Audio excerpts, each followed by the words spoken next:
indivisible, with liberty and justice for all. Thank you.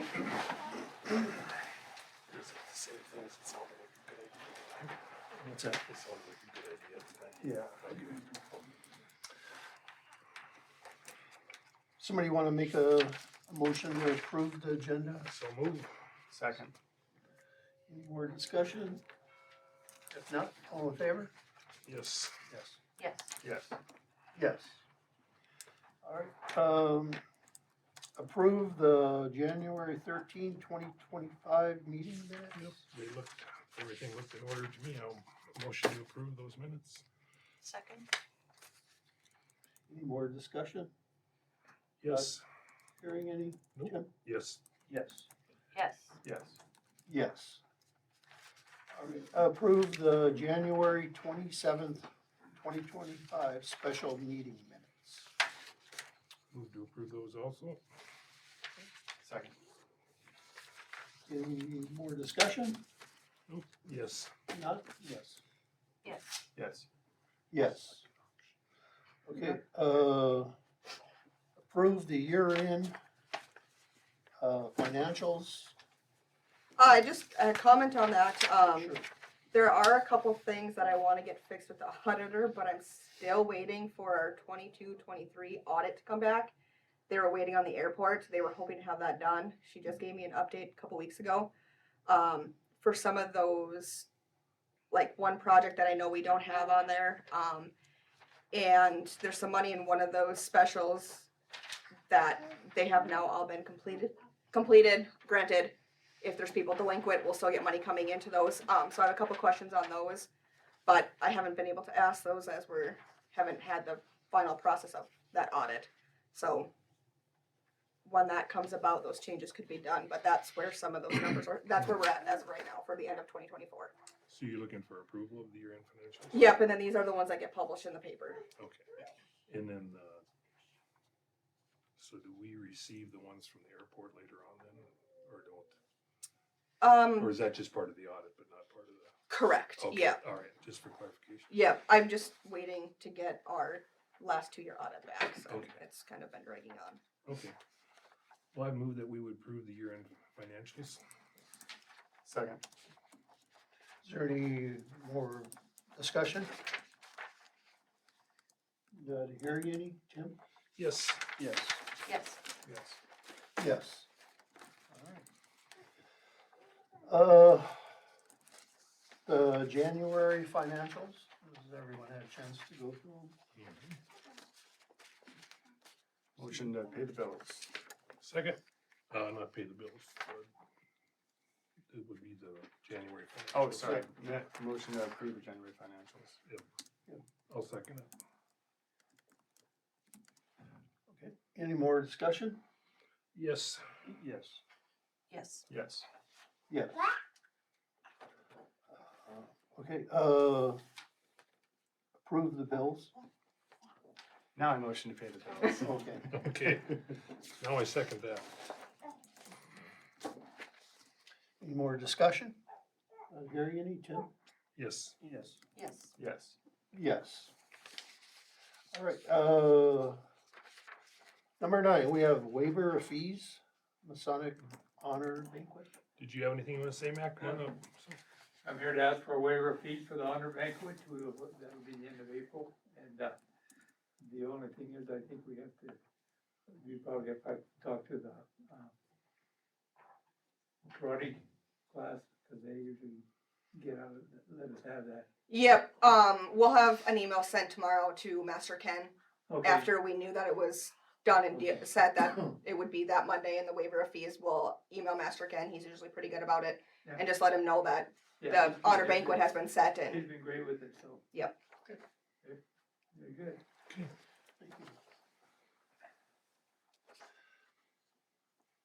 I would move for, this is something we do every year. I move that we approve this waiver of fees.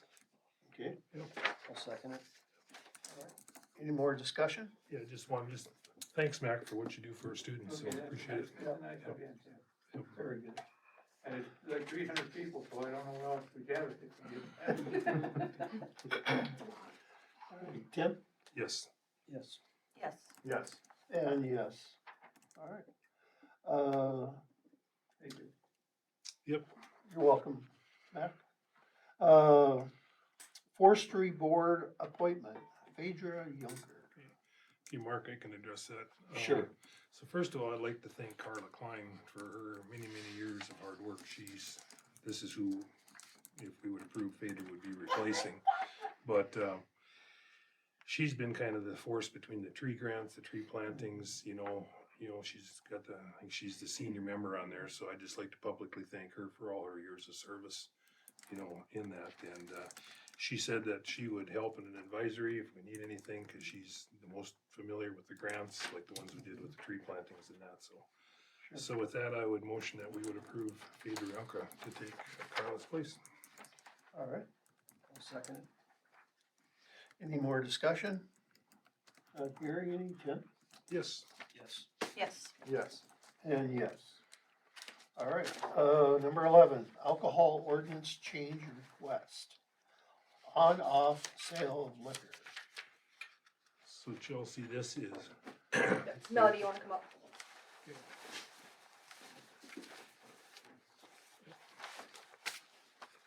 So Super Pumper has sent their letter, that we had last meeting as well, and they are requesting for the city to increase our type 3 on-off sale liquor and beer license. Our ordinance states we currently have one.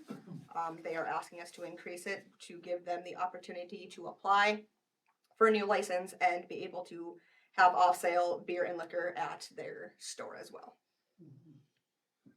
Melody is the manager up there, Manager, yeah. so she's here on behalf of them tonight. So right now we have two, class 5 is beer only, is that right, Chelsea? Yes, And we have 2 of those, correct? we have 2 off-sale beer only, yes, Okay, and 1 off sale liquor and beer. correct, And all those licenses are used right now. correct.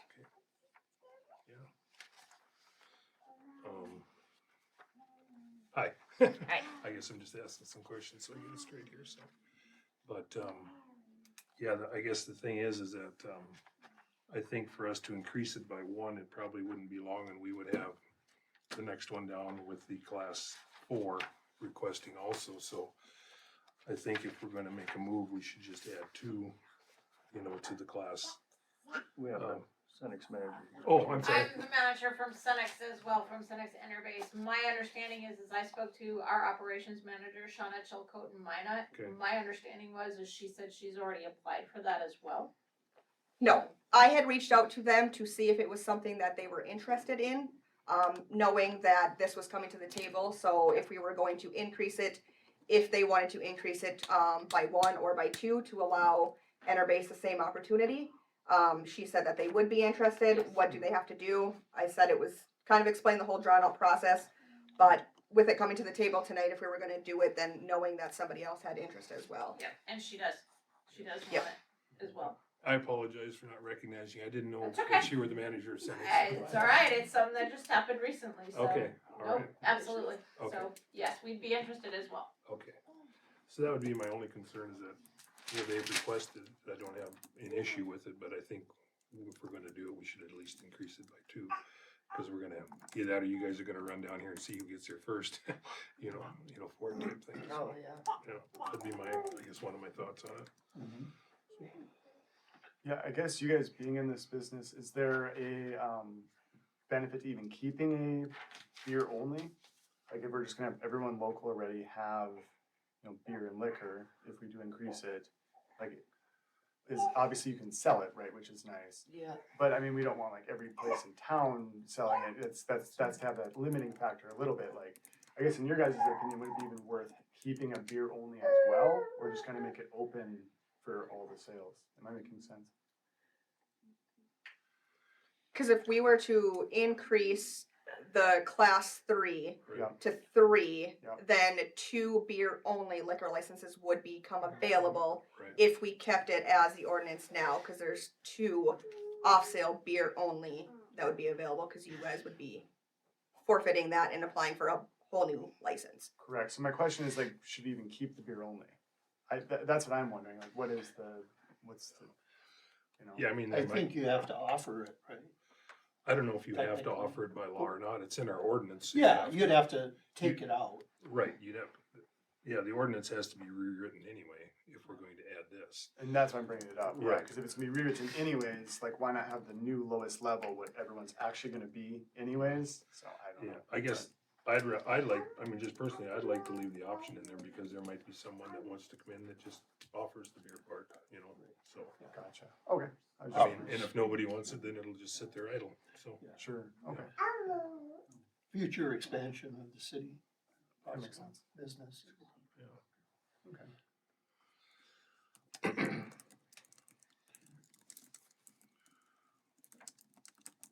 Well, to get us off of square one, I would move that we would expand the class 3 to add 2 more for a total of 3, I'll second that motion.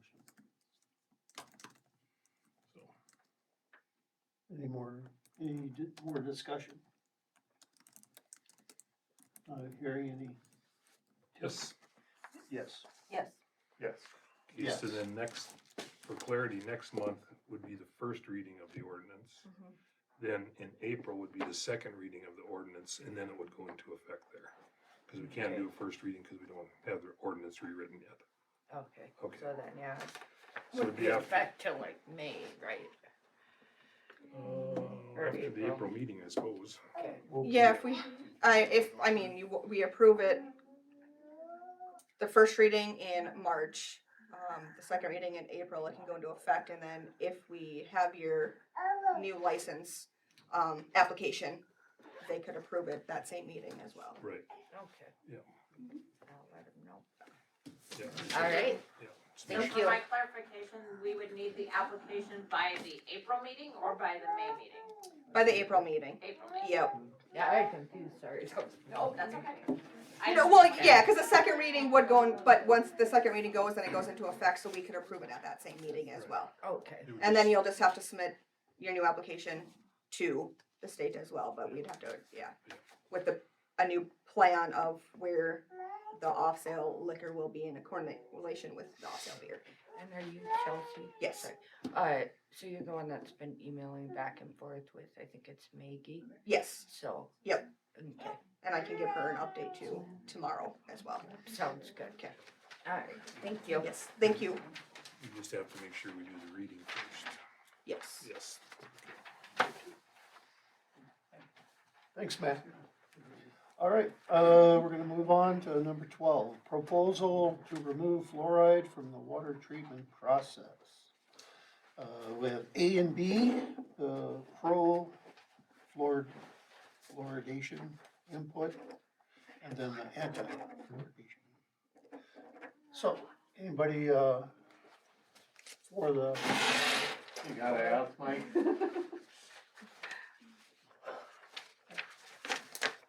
the man? I don't know about that. I was doing this very late this evening, right before I come up here, so hopefully everything's in order. Sure. Oops, is it-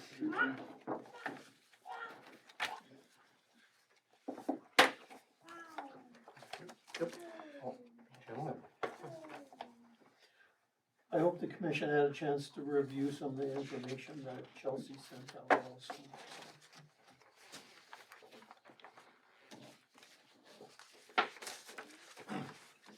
Hello again. I'm gonna keep it fairly short and sweet, but Sure. first names are okay. I figured they were. Thank you for letting me speak tonight. As you have found out, Florida is a hot topic. You have your strong proponents and your strong opponents. Most people don't know and should make up their own mind after seeing both sides of the debate. I like the letter to the editor. I presume you read them, but I'm here to answer in person any of the points of clarification that were asked after the last meeting.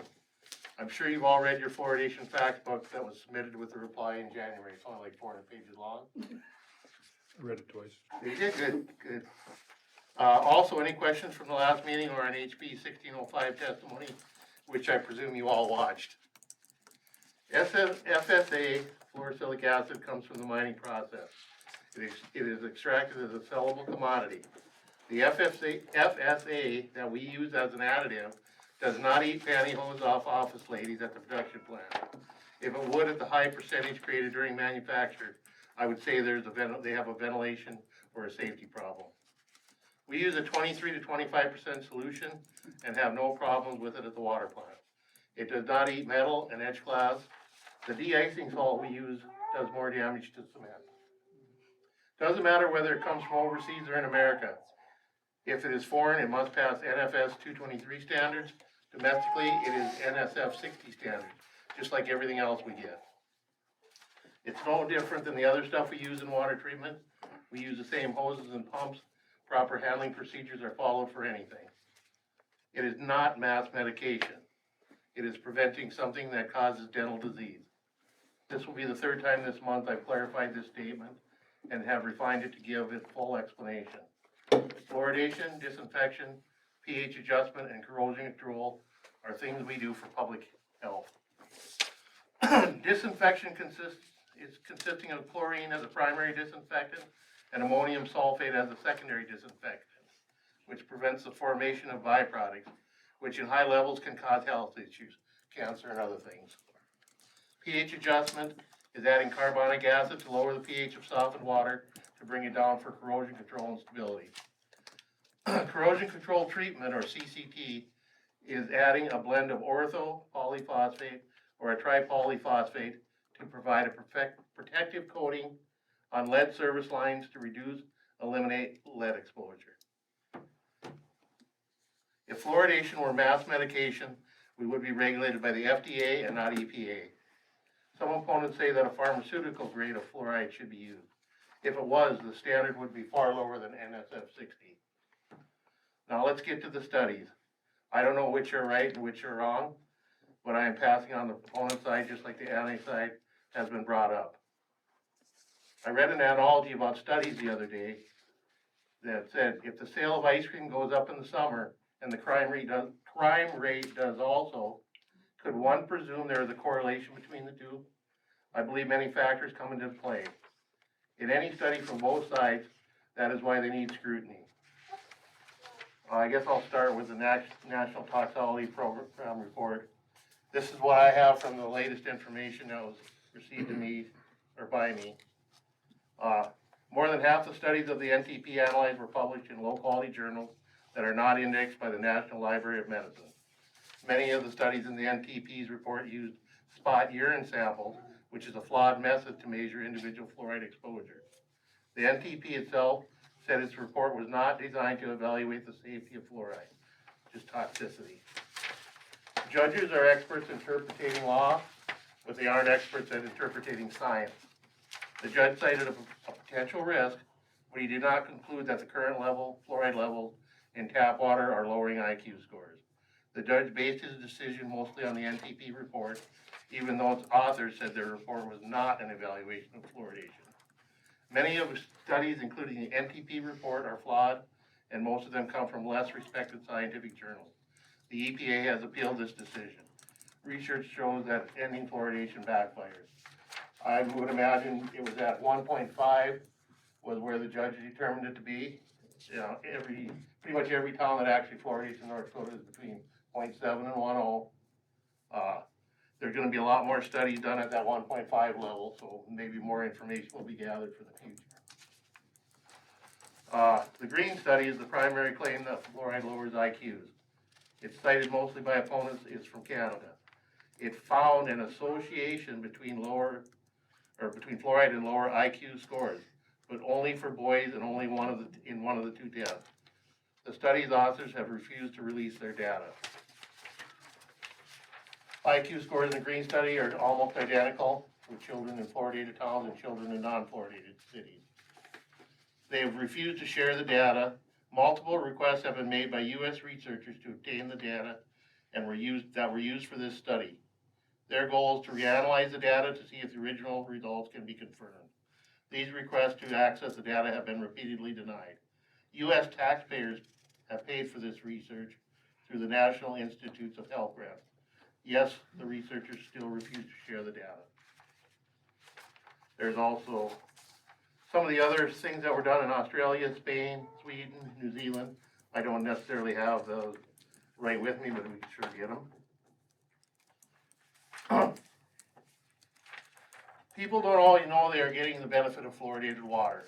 Even if you put up another water tower and run extra piping out for water that has not had any fluoride added, there's still going to be fluoride in Washburn's water at 0.4 to 0.5. The optimal value of 0.7 has never caused any problems and should be continued. If there's any mention of, I got this very late today and I was still working on everything else, but if you're still wondering about the systematic fluoride, there's a couple of studies there in the Journal of Health Dentistry and the Journal of Public Health Dentistry, or both of them are, I guess. I can send you guys, any of you guys that want that link.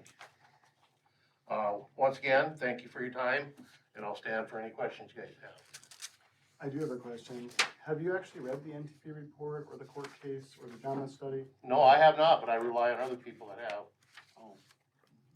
If you want to question somebody, I can phone a friend. Because if you did, you would know that they had protocols in place for how they selected their studies, how they selected their data, how they were peer reviewed before even putting together this study, how they were double peer reviewed during this study, and also passed a wide range of peer review when the study was published. And all of them agree, and they had a protocol for choosing their studies. So I don't know where you're getting the information that they're low quality studies, but that it's absolute falsity.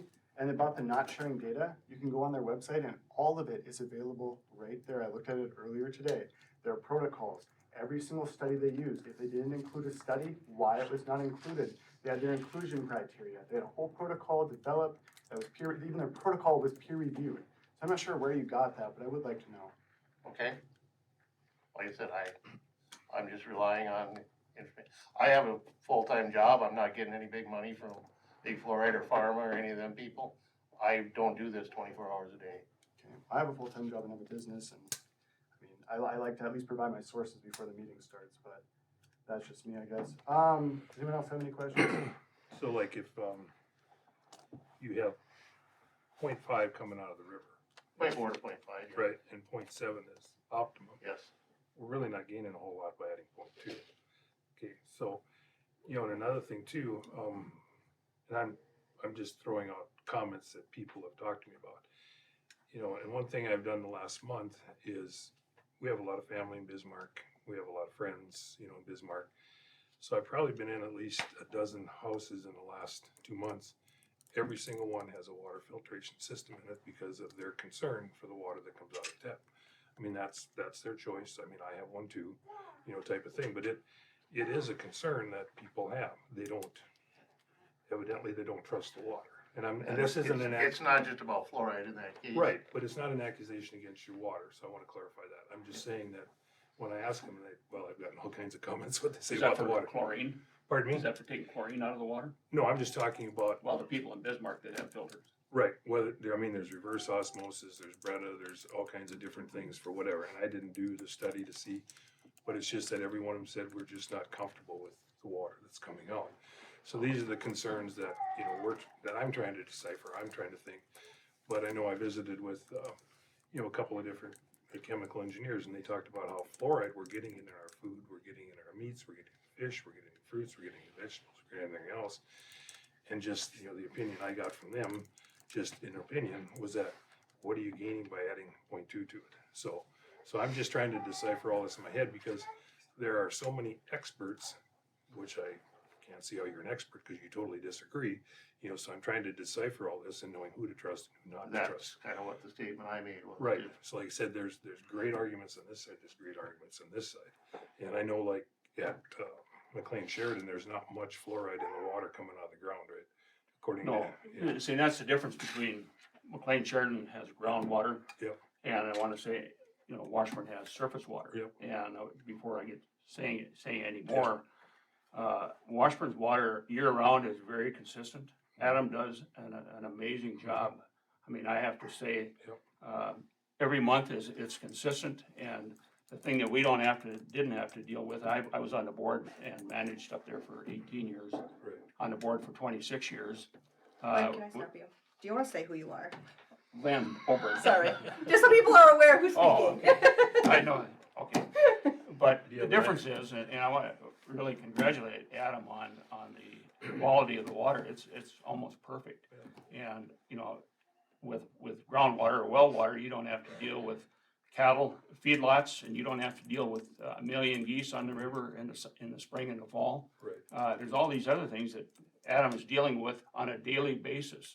These things are changing day by day for him, and he does an amazing job of taking care of the water. Yeah. And McLean Sheridan, when Al Christensen was a mayor here, we had a contract with the city of Washburn to buy water. I think McLean Sheridan, I think today probably processes 10, 12 million gallons a year more than the city of Washburn, but they still buy, I don't know, what is it, about 16 million, 17 million gallons, somewhere in there. 10 to 14, depending on the year. Okay, yeah, whatever, yeah, it depends on what's Right. going on, but, Yeah. the quality of the water is very good, and I support, you know, the fluoride. I think it doesn't cost a whole lot to put it in.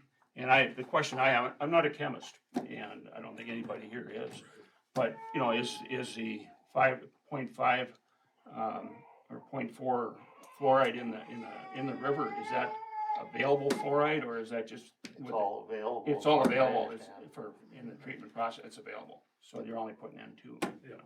And that's, you know, my thing there is that if we were at 0 and we're going to 0.7, well, that's quite a difference, but if you're going 0.2. I listened to Dr. Brad King's presentation at the House.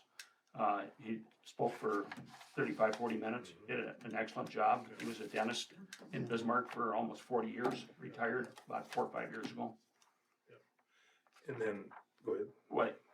But he talked about, you know, when he first started in the dentistry business, a lot of people were coming in and they had to pull a lot of teeth. People, you know, most people had well water 40, 50, 60 years ago, 70 years ago. And a lot of the people, their teeth rotted out. And the change from then to today is totally different. And we all see that. We don't all want to agree with it or pretend to see it, but the fluoride in the water does help in preventing cavities and tooth decay.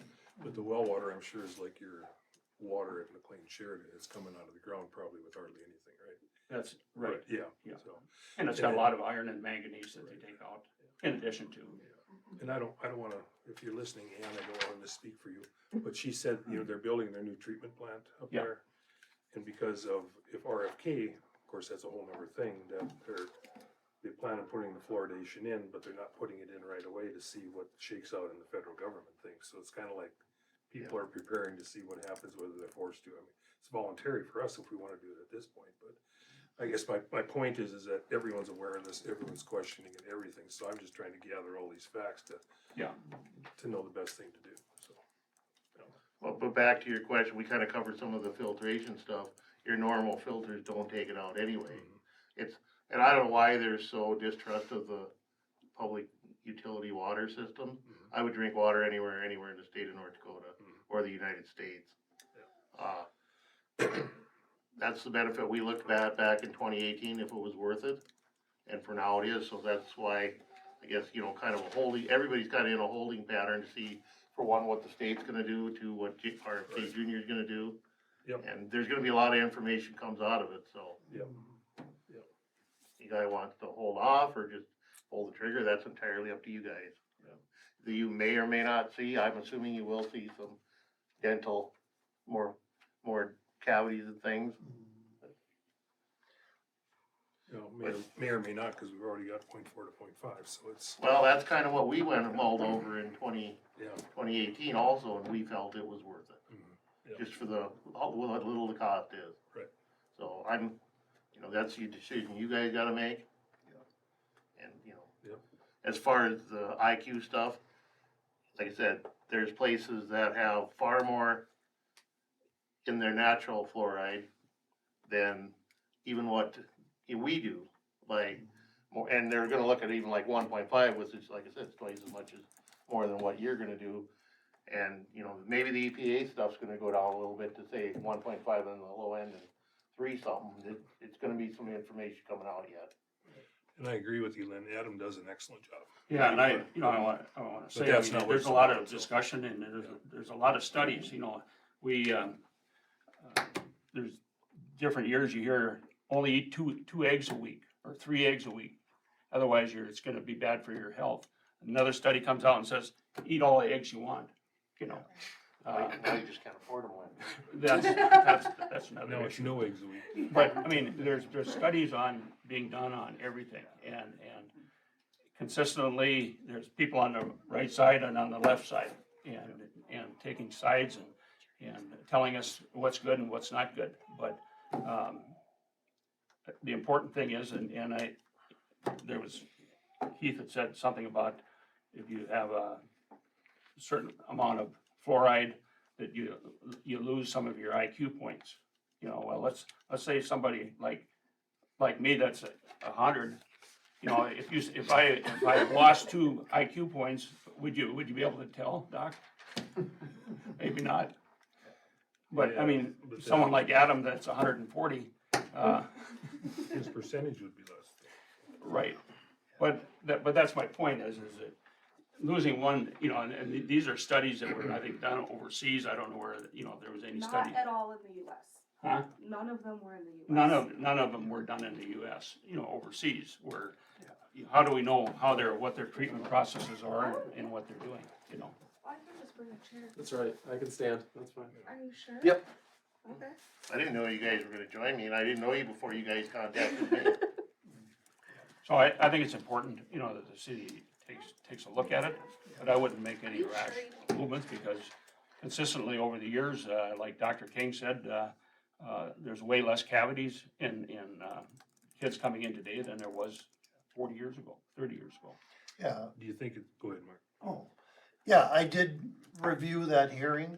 I actually watched it twice, went through the whole thing. There's a lot of good information on both sides that people are gonna have to decide on themselves. I don't know if it's a decision that the commission wants to make, if we wanna put it to the community when the point comes, but, I'd say wait and see what the state does. you Yeah. know? yeah. You gotta kinda, like I said I last agree. month, you kinda gotta go by what your ordinance was to put it in place. There may be, I don't know the political process, maybe you There's no can, ordinance now. okay.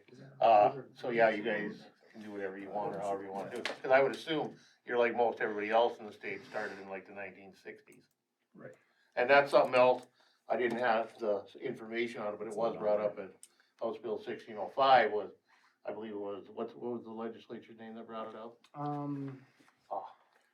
Heilman? Yeah, Heilman. Heilman, he had said something about the 1.2. I do know a little bit about that, and I have checked that out and seen that, because it's right on CDC's website for the timeline of fluoride. Back in the 1962, they determined that southern states were like 0.7, and up in the north here, we were 1.2 parts per million. So, but you gotta remember, in 1962, there wasn't the comfort control, air conditioning stuff, so they assumed that, and they probably did drink more water down south, so they needed it. But then gradually, as climate control came in and different things, and, you know, as studies come out or whatever, that it shows that maybe you need to reduce, so, you know, they stay the same in the southern climates, but these northern climates that's the reason they went down to 1.2 in, I believe it was 2015, but don't quote me on it. It was 2015, yeah. Yeah, there was a couple other things with that hearing is with the dentists and doctors and health officials The and people from the state. from the state spoke up in favor of the And fluoride. that's the point I wanted to make is that McLean shared, and I'm sure that Adam, you try and follow the state guidelines and recommendations. I mean, you would put yourself at risk if you didn't follow those guidelines and regulations and recommendations from the state. But fluoride's not, is not required. No, It's not but a it's, requirement. but it's part of the, I think, is there any water companies that don't have fluoride in the state? Yeah, there's several that don't There's have some- it. Out of how many? They're natural. Yeah, some are natural. Okay. And, you know, some of that debate that came out of 1605 was, they were talking about a county that had taken it off. Did you catch that, Keith? That was was like- like Don Bowman or someplace. No, the Bowman was where it was naturally already at 1.95. Oh, Are they dumber than the rest of us because they're at 1.95? I don't know. You have to study it, I guess. Yeah, Because- I read that, or Yeah, I've heard watched that. that. And I did a little research on that last week, and I believe it was McHenry County is what they were saying. And that actually is North Prairie Water, and they have like 4 or 5 different reports on my water's fluoride, but they have one that comes from like Towner, the city of Towner, and they still fluoridate at that plant. I don't know if the citizens, I don't know what happened if the citizens had decided to keep it, or what the deal is there, but. McLean Sheridan did say it's not a deal breaker for them whether we put it in or whether we don't. They, so they did assure me of that. And then Individual choice. And then there are just, like I said, I'm still sorting this out, but I think we have to realize that there's a lot more cavities than just fluoride. Yeah, There's hereditary, there's. Sugars. Well, it's the diet that you have, it's the hygiene and everything else. So I mean, it's a whole package. Not saying that fluoride doesn't help or does help, but there's a lot more. It's not like the savior is fluoride, we're gonna, whatever. I mean, you gotta follow the other, right. the rules of taking care of. The only thing I would say is if it is stopped, them places that are only at 0.1 or 0.2, you're gonna see it in 5 to 10 years. Cause I know Buffalo, New York is reinstated, where were some of them other ones, I can't. Edmonton and Calgary. Right, that was where the one study was, but I don't remember Calgary They was did talking about reinstate in redoing it. 2019, I think. And then I had heard in 2022, Israel started talking about doing it again, but they're a little busy right now, doing whatever they do, so. I happened to take my kids to the pediatric dentist the day after our last meeting, so I had to ask the Gobles, because I wholly trust them with my children's teeth. And there were 2 different doctors there that day, and just immediately they're like, yes, keep fluoride in water. And I do heavily lean on expert opinion because I don't scour through research. Same like COVID-19, not to bring up those memories, but I mean, you heard the opposite from both ends nonstop, and it's like, you just have to block out the noise and what's real and what's not.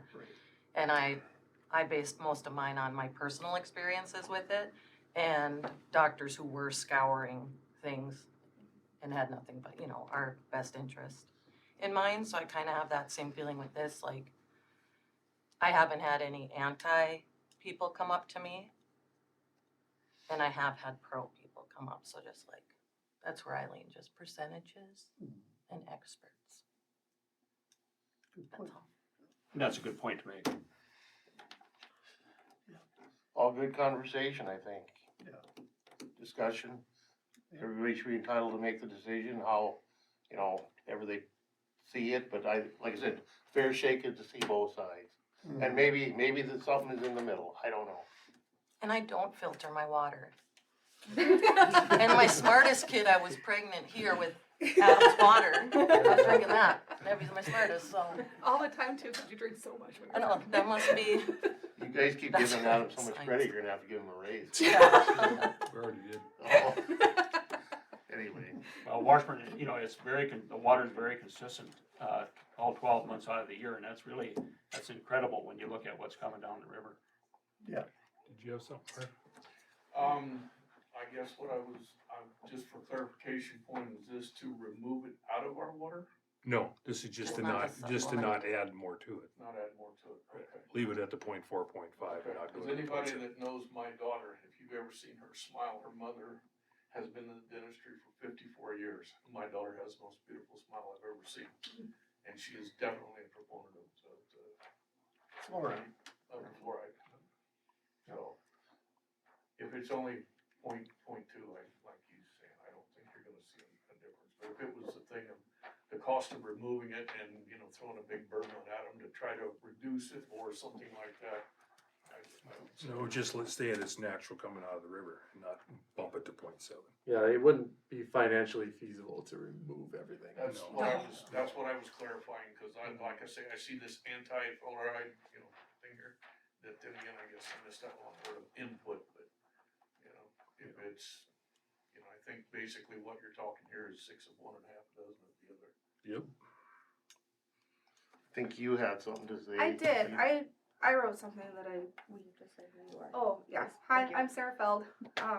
So I'm a current resident of Washburn. I've lived here 12 years, started a family here, love this town, love this community, and I'm really grateful for the opportunity to talk tonight. You guys all saw my kid somewhere. As a mother of a young child, I always do everything I can to like make sure he has the best possible start in life, which is why I felt like it was necessary to speak up today. I think the main thing I wanted to talk about was trust, right? You as city commissioners are elected to represent us, and we trust you to have our best interests and to make decisions in our best interests. And I think it's great that we're having a discussion on a practice that impacts all the residents of Washburn, but I do think how this discussion was represented has been really disingenuous. So fluoridation was brought up at the last city commission meeting.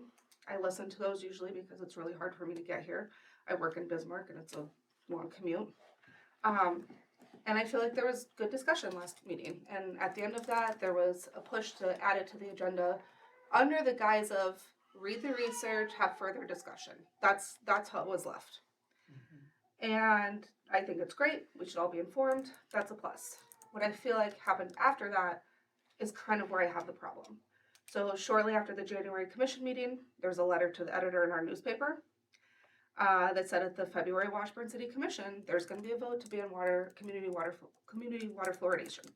This was followed shortly by the announcement that there's going to be an informational event titled Detox Tap. I went to this event last Thursday, and I feel like it was the furthest thing from informational. The fear-mongering and misrepresentation of facts was quite shocking to me, and I think it was a disservice to residents of this town who truly wanted to know more information. If the city commission is going to host an informational session. Excuse me. Yep. The city commission did not host that. A city commissioner did, Oh, I'm sorry. though. Okay, right. So it comes across as the appearance that the city commission is hosting this. And if, I at the beginning, I introduced myself as a city commissioner, and I said, I am not here on behalf of the city. then and I why said- are I you said that introducing to yourself Senator as a city Bristol. commissioner? It's, when you do that, you're saying that this is my position, right? Right. Like, you weren't coming at that then from a concerned resident, you're coming at it as a city commissioner. Well, And because then people you're know giving- that. Sometimes people know that. Tire tracks. But it's okay, irrelevant. Can I step in? Yeah. But you did the same thing at the 1605 hearing, as you stated that you were a Washburn City Commissioner. Not that you were representing, but it gives the look like you're a authority. That's all I agree. want to say. I have So, that in here too, that I want to talk I have about that. to- Cause I feel like it's a misrepresentation and it's an abuse of power. Like, giving yourself that this is my position, it's inappropriate. So, and I feel like Thursday was a disservice to residents because you didn't have both sides of an issue. So you're giving this information and it's partial truths and half facts, and that's, you want your residents to make an informed decision, and that's not allowing them to do that. And I have a big problem with that. I'm gonna skip the part about the legislative session, because you already talked about that.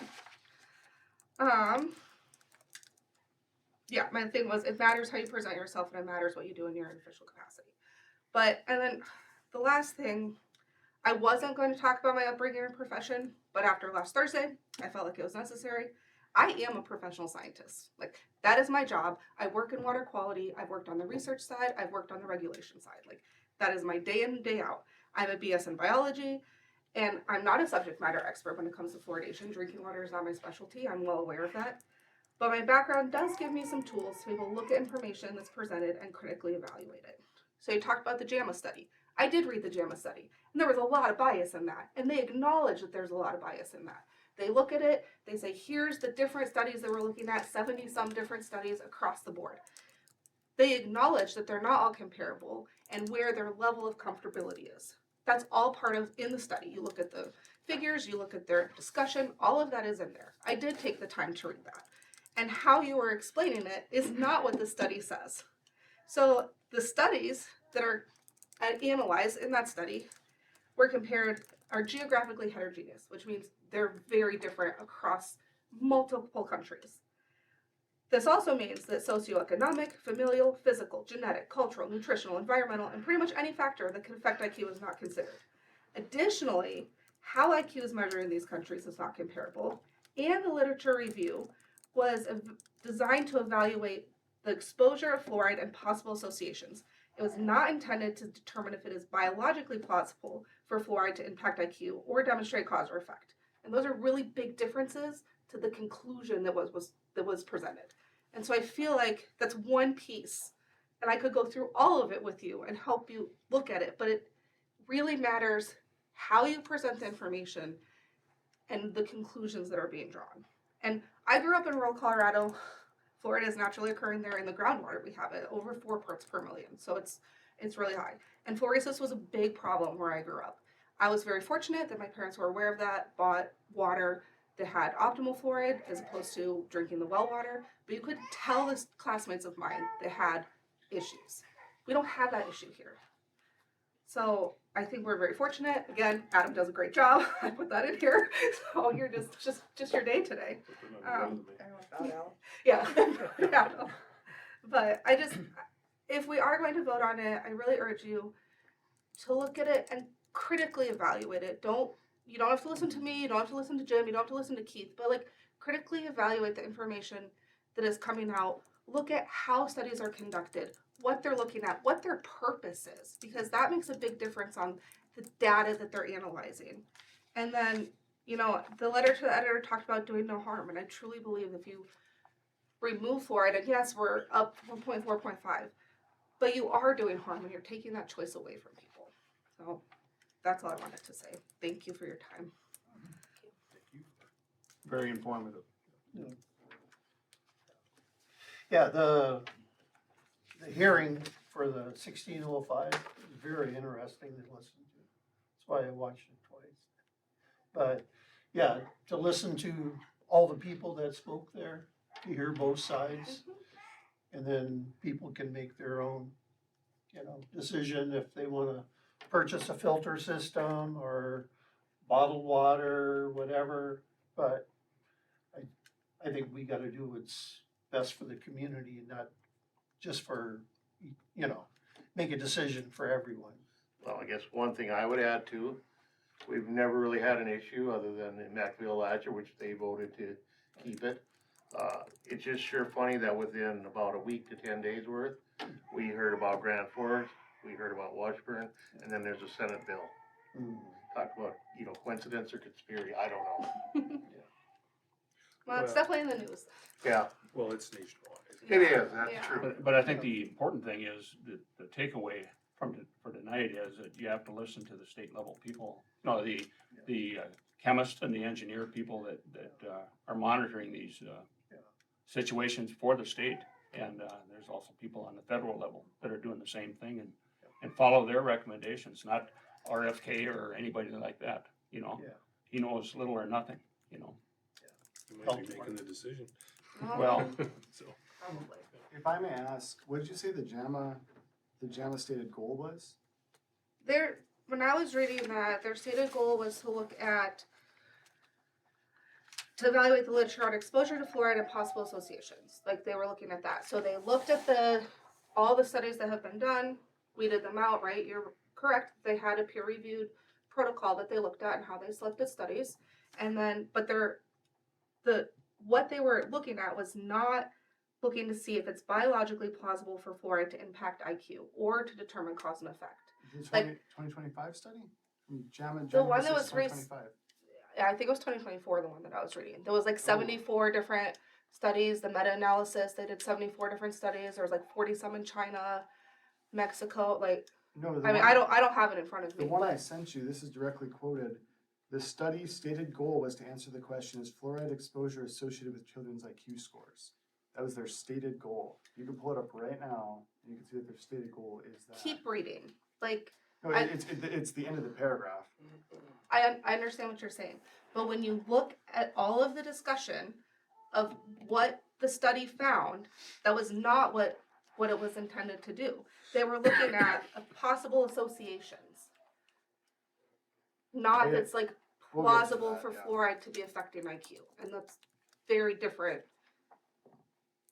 And routes. we already know that some of the levels in China, Well, Pakistan, that's what India is started over it, at right? 10, over at Because 10. yeah, they had those areas in China that were so high in fluoride that's what started this interest, where it's like, what other possible associations are there with high fluoride? And then you look and you keep looking and you expand your group and go like that. So, which is how a lot, like, that's how literature reviews are supposed to work in science, right? You take as many pieces as you can that are somewhat similar to see if you can find patterns or to see if there's something that you need to look at. But you can't draw a conclusion from a bunch of different studies that were all conducted differently because the variables are so different. And right, as of right now, there are no studies in the US, which we already know, don't go to Mexico and drink the water. Like, we know that. So there's gonna be other things than just fluoride that has High levels in the food, associations. high Yeah, levels there's in just, tea. like, we know that, so. Are you aware that in the NTP that they took those profounding variables out and they considered them when choosing the studies that they looked at? If you and I wanna have a conversation, you and I can have a conversation, but I don't have any of my stuff in front of me and I don't feel comfortable having that now. I guess just a quick comment, just to answer your email, Jim. I had a little something written up, but I'll just say that this is the chart you debunked, Yep. right? That you thought I referenced. These are the charts I was actually referencing. So just next time, go ahead and just send us an email. I'd be glad to send that to you. This was debunked because it shows a linear graph. It's not linear Right, that's data. what, that was the point of that, the Right. high But this points one were is taken not out. showing linear data. It shows all the data points and it shows the curve. Did you down. send So that to me then? You can have it. Oh, yeah, thank you. Okay.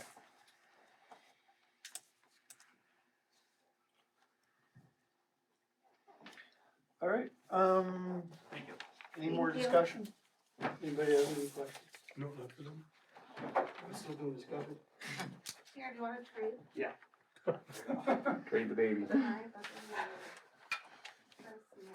Okay, I don't have a written testimony, but I'll introduce myself. Justin Fell. Glad to meet you. That's my wife and my son. But I'm here to go through, and if you guys don't mind, can I use first names for addressing? Sure. Yeah, sure. One of the things that I would like to address in particular was the way that this kind of came about. Keith has presented himself as a professional and somebody that has a knowledge about this. I don't know that it's a good idea for a board member to go through and present himself the way that he did in front of the state like that. The testifying seems like there's an agenda. The way that he went through on Thursday last week and presented himself, it was a very safe space with a lot of information that he looked up on the internet without a lot of any professionals there to kind of go through and look at that. And I think that is a bit of a problem when you're serving as a board in front of for a town. That's risky when you do that for government. I expect my board members to go through and to not have an agenda or to be biased on certain things. And it's concerning the way that this has gone. And I don't know what the end result will be. That's up to you guys, but I would implore you to go through and remember that when we're doing this, there's a precedence here that has been established for a long time. And like everybody has stated, the city of Washburn has very good water. So that's one of those things that, as somebody here that has a young child, I'm concerned with the dental portions of it. And the other thing is let's not forget that there's a solution for this too. That people can install the filtration systems if they would like. So if there's any other questions, you guys can ask me right now. I appreciate your input. Yeah. This is the right place to do it. We have a freedom of speech and right to debate. All right, thank you very much. Thank you. I gotta, he's getting squeaky. Yeah, you can go. Thank you for your time. Thank you for your time. Keith, do you have anything more you want to bring up? I have my whole section. I would like to. Okay. If we're moving on to B. I'll wait for Sure. you. Okay. Yep. Okay. Just a little bit of information to share here. Due to recent studies, and just to be clear, I want to go through this whole thing because I want us to be thorough in everything. Is it stuff that you went over at the last month's meeting? No, Okay, I'm not so this repeating is all- myself in any okay. way. I'm addressing some more in-depth things Okay, from that, but yeah, Sure. this is all new information, because you guys made a motion for me to go find more information, that's what I did. thank you. Due to recent studies and the change in leadership this last national election, the fluoride debate has once again been thrust into the spotlight. I started to do some research on the topic and presented some questions at our January 2025 commission meeting. We had some very helpful input from our local public health nurses and a water operator from Bismarck. I looked into some of the claims made at our last meeting and look forward to sharing my findings. I'll be presenting an in-order rebuttal for the following claims in regards to fluoride: the cost savings, the effectiveness, is fluoride a medication, chlorine versus fluoride, and fluoride being natural. That'll be part one. I will then move into the troubling recent studies that show an undeniable link between fluoride and IQ loss in children. As an introduction, I want to speak briefly on the growing national debate on the issue. Before our last meeting, we received an email from Dr. Johnny Johnson, Jr., a fluoride activist from Florida. I was very interested that a fluoride activist from Florida reached out all the way up to the little town of North Dakota. To inform myself, I wanted to see how this current debate was playing out in Dr. Johnson's state of Florida to see if they know some things that maybe we do not. I found some interesting things in that regard. That the Florida State Surgeon General, Joseph Lopatto, MD, PhD, advises cities and towns to end fluoridation. He held a press conference on Friday, November 22nd, 2024, to announce that his office is advising all communities within the state to stop adding fluoridation chemicals to the public drinking water due to the neurotoxic risk the practice poses to the developing brain. His warning is being heard by many communities around Florida. There's just 14 in the last year, and I didn't have a chance, but there's been 3 more since I submitted this. We also have had legislation submitted this session in our state, HB 1605, that would ban the practice. To say the least, it appears to be a hot button issue at this time. With this in consideration, I wanted to look a little deeper into some of the claims at our last meeting and also take a look at some of the most up-to-date science. One of the arguments we heard is the overwhelming majority of dentists that support the fluoridation of community water systems because of studies that show the reduction of cavities. In other words, because dentists who make money from treating cavities advocate for measures to reduce cavities, therefore they put public health over profits, and by that sacrifice it proves the validity of the practice. I'll put forth that this proves nothing in regards to the effectiveness of fluoride. This reasoning is flawed for the following reasons. First, it does not completely stop cavities. It is not as if they're sacrificing their entire business of cavity repair on the altar of public health. It is simply reduction in the amount of cavities. Second, dentists also sell the fix if there are negative effects on the tooth from fluoride in the community water supply. Fluoresis is a condition that is caused by ingesting too much fluoride over a long period of time. It causes tooth discoloration. An average cost for a dental filling to remedy tooth decay is between $200 and $600. The average cost of teeth whitening to treat fluoresis is between $300 and $1,000. We cannot act like dentists are losing out on money for the greater good. They have treatments for the possible side effects of what they advocate for. Someone should not be celebrated simply because they switched their customer from a hamburger to a hot dog. This study from 2001, which I provided in your digital copy, used to get the ever-popular slogan of for every $1 spent on fluoridation, $38 is saved. This is a false statement. The study that this claim is based on failed to include the well-documented side effects of the practice, as well as other significant costs, such as the expensive injection equipment and infrastructure required to fluoridate, or the shortened lifespan of water treatment equipment. The need for additional chemicals, such as orthophosphate, to reduce the corrosion from fluoridation additives, and emergency response costs incurred during regular spills and overfills. It also failed to calculate the growing case of fluoresis found in our country. According to 2 recent studies, which I provided, the fluoresis rate in the U.S. have continued to climb higher each year, reaching almost 70% of U.S. children. Treatment for fluoresis can last a lifetime, and according to this EPA study, which I linked there, it can cost between $660 and $12,000 per patient through bleaching, microabrasion, resin infiltration, veneering, or full coverage of the tooth, such as crowns. It appears as if there's newer studies that are showing a greater picture of the true cost of excess fluoridation. I will now add to this question if fluoride actually works as they say it does. Very often, the number used is 25% in reduction in cavities due to community water fluoridation. That comes from this meta-analysis found here, and it's the one that the dentist linked us. In a recent study, it's showing that number as low as 2%.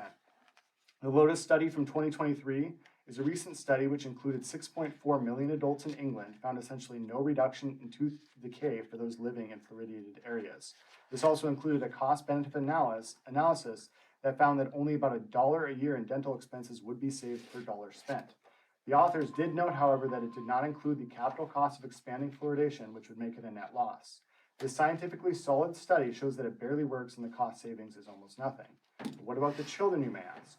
The catfish study from 2024 had the stated objective of to assess the effectiveness of water fluoridation programs on a contemporary population of children, and at the end of the study, it concluded the prevalence of caries and the impact of water fluoridation was much smaller than previous studies have reported.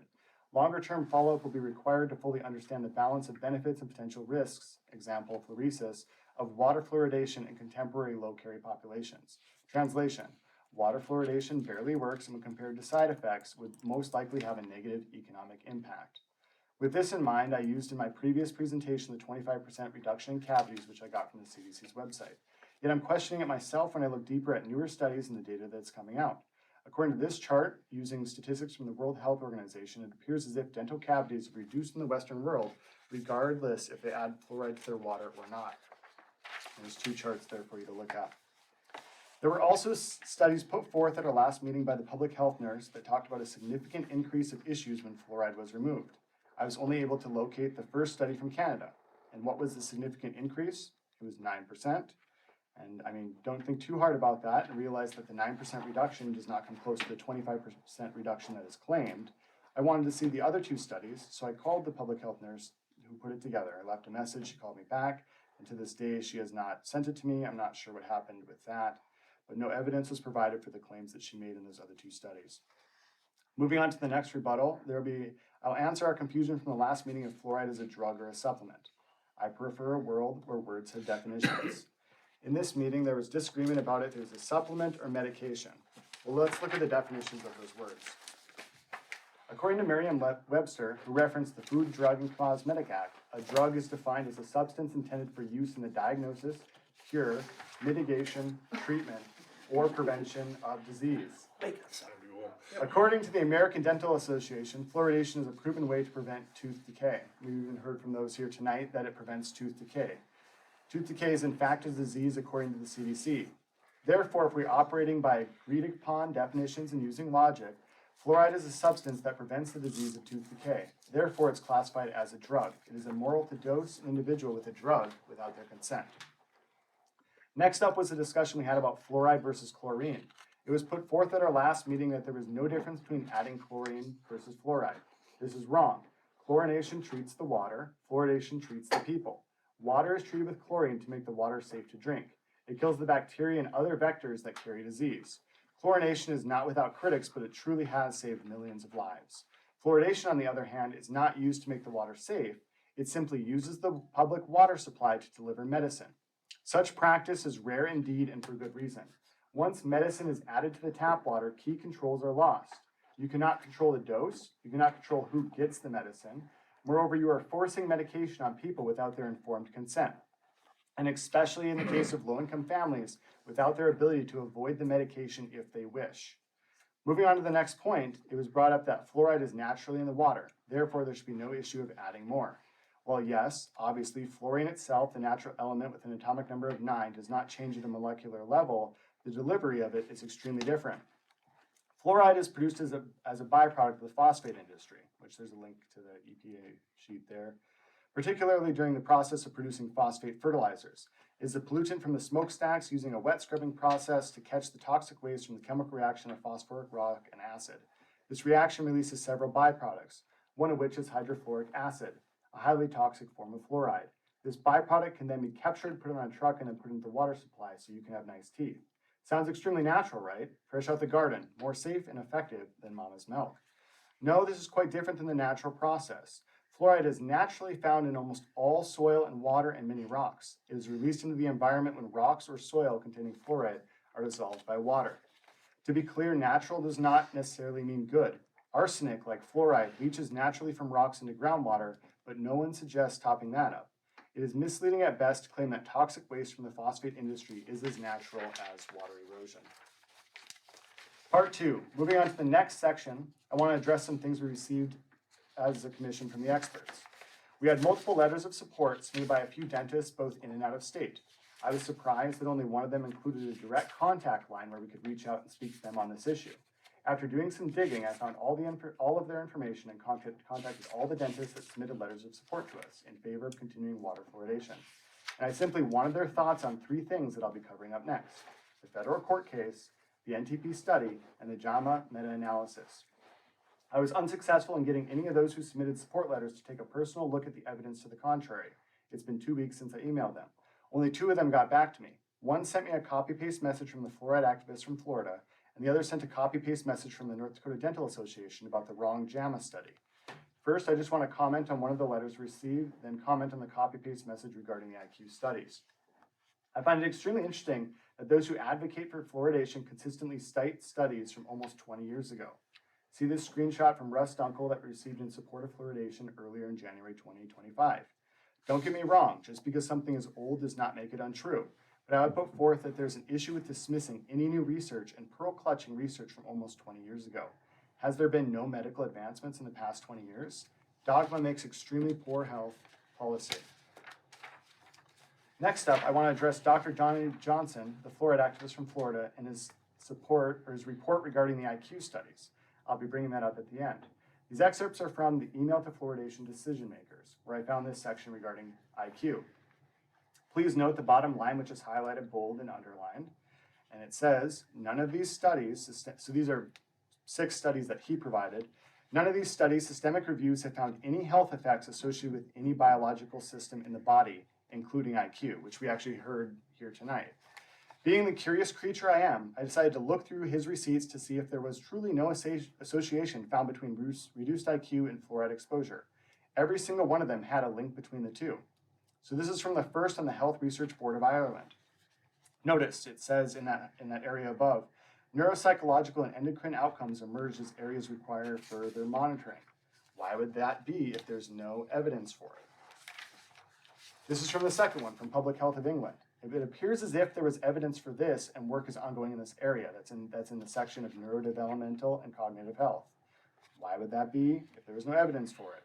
The third source was from a Food Safety Authority of Ireland, says nothing about IQ because that's not one of the factors that it measured. I'm not sure why he included that in the section about IQ. The fourth source from the NHMRC of Australia from 2017 has this in the conclusion. And you can read there that this is from almost 10 years ago, but they still have that it's the evidence, albeit limited, in regards to IQ in children. So if there's evidence, but then Johnny Johnson is saying that there's no evidence for it.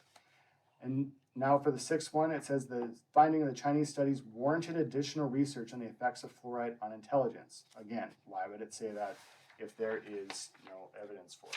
And same thing for the 6th study, as you can guess, there was evidence of IQ relation.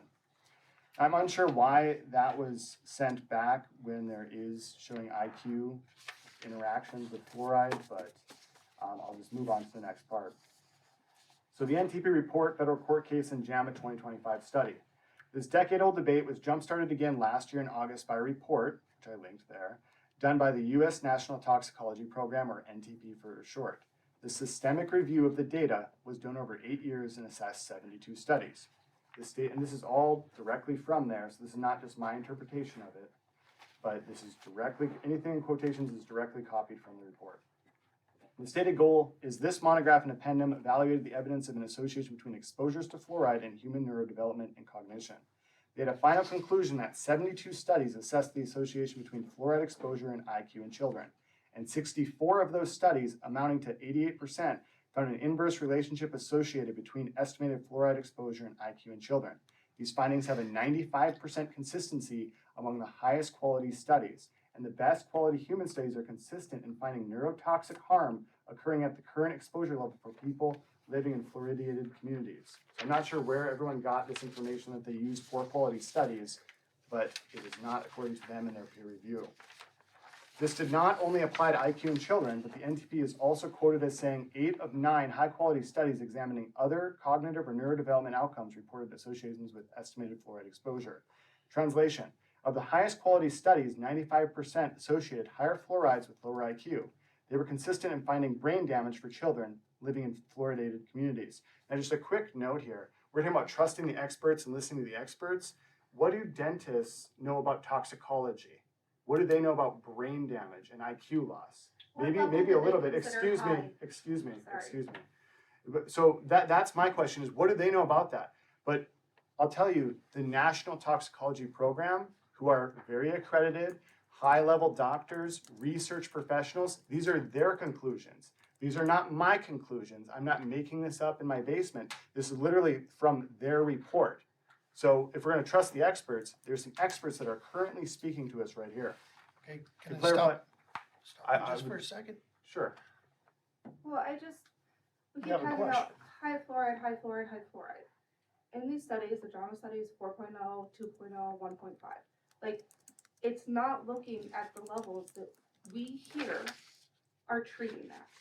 And so I feel like that's a very important distinction to make.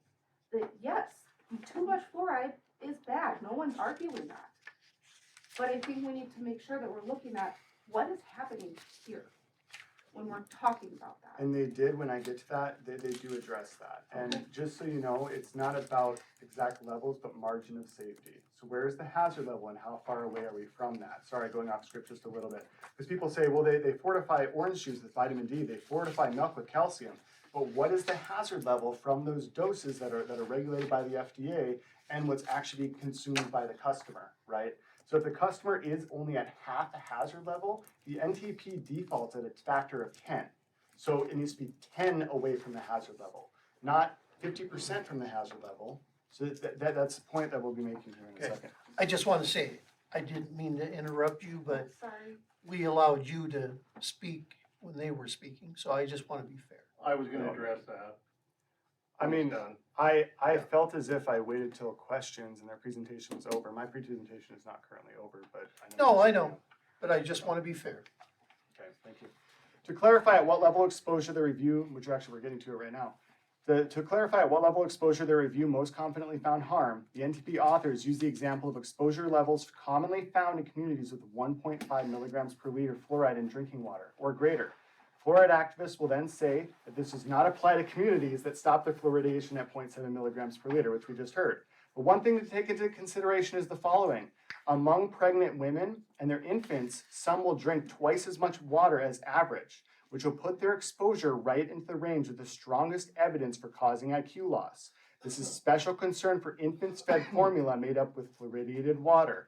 Other major sources of fluoride include black tea for mothers and swallowed fluoride toothpaste in young children. So if you have half dose, but you're doubling the dose, then you have the full hazard level. When an unnamed government contenter claimed regarding this study, so this is directly from there, I've linked all my sources.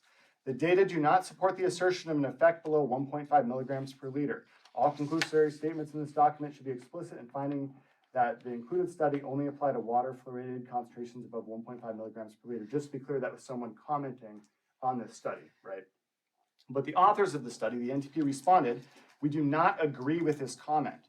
Our assessment considers fluoride exposures from all sources, not just water, because fluoride is also found in certain foods, dental products, some pharmaceuticals, and other sources. Even in the optimally fluoridated cities, individual exposure levels suggest widely varying total exposure from water combined with fluoride from other sources. They continued, we have no basis on which to state that our findings are not relevant to some children or pregnant people in the United States. I directly quoted it, okay, pregnant people, yep.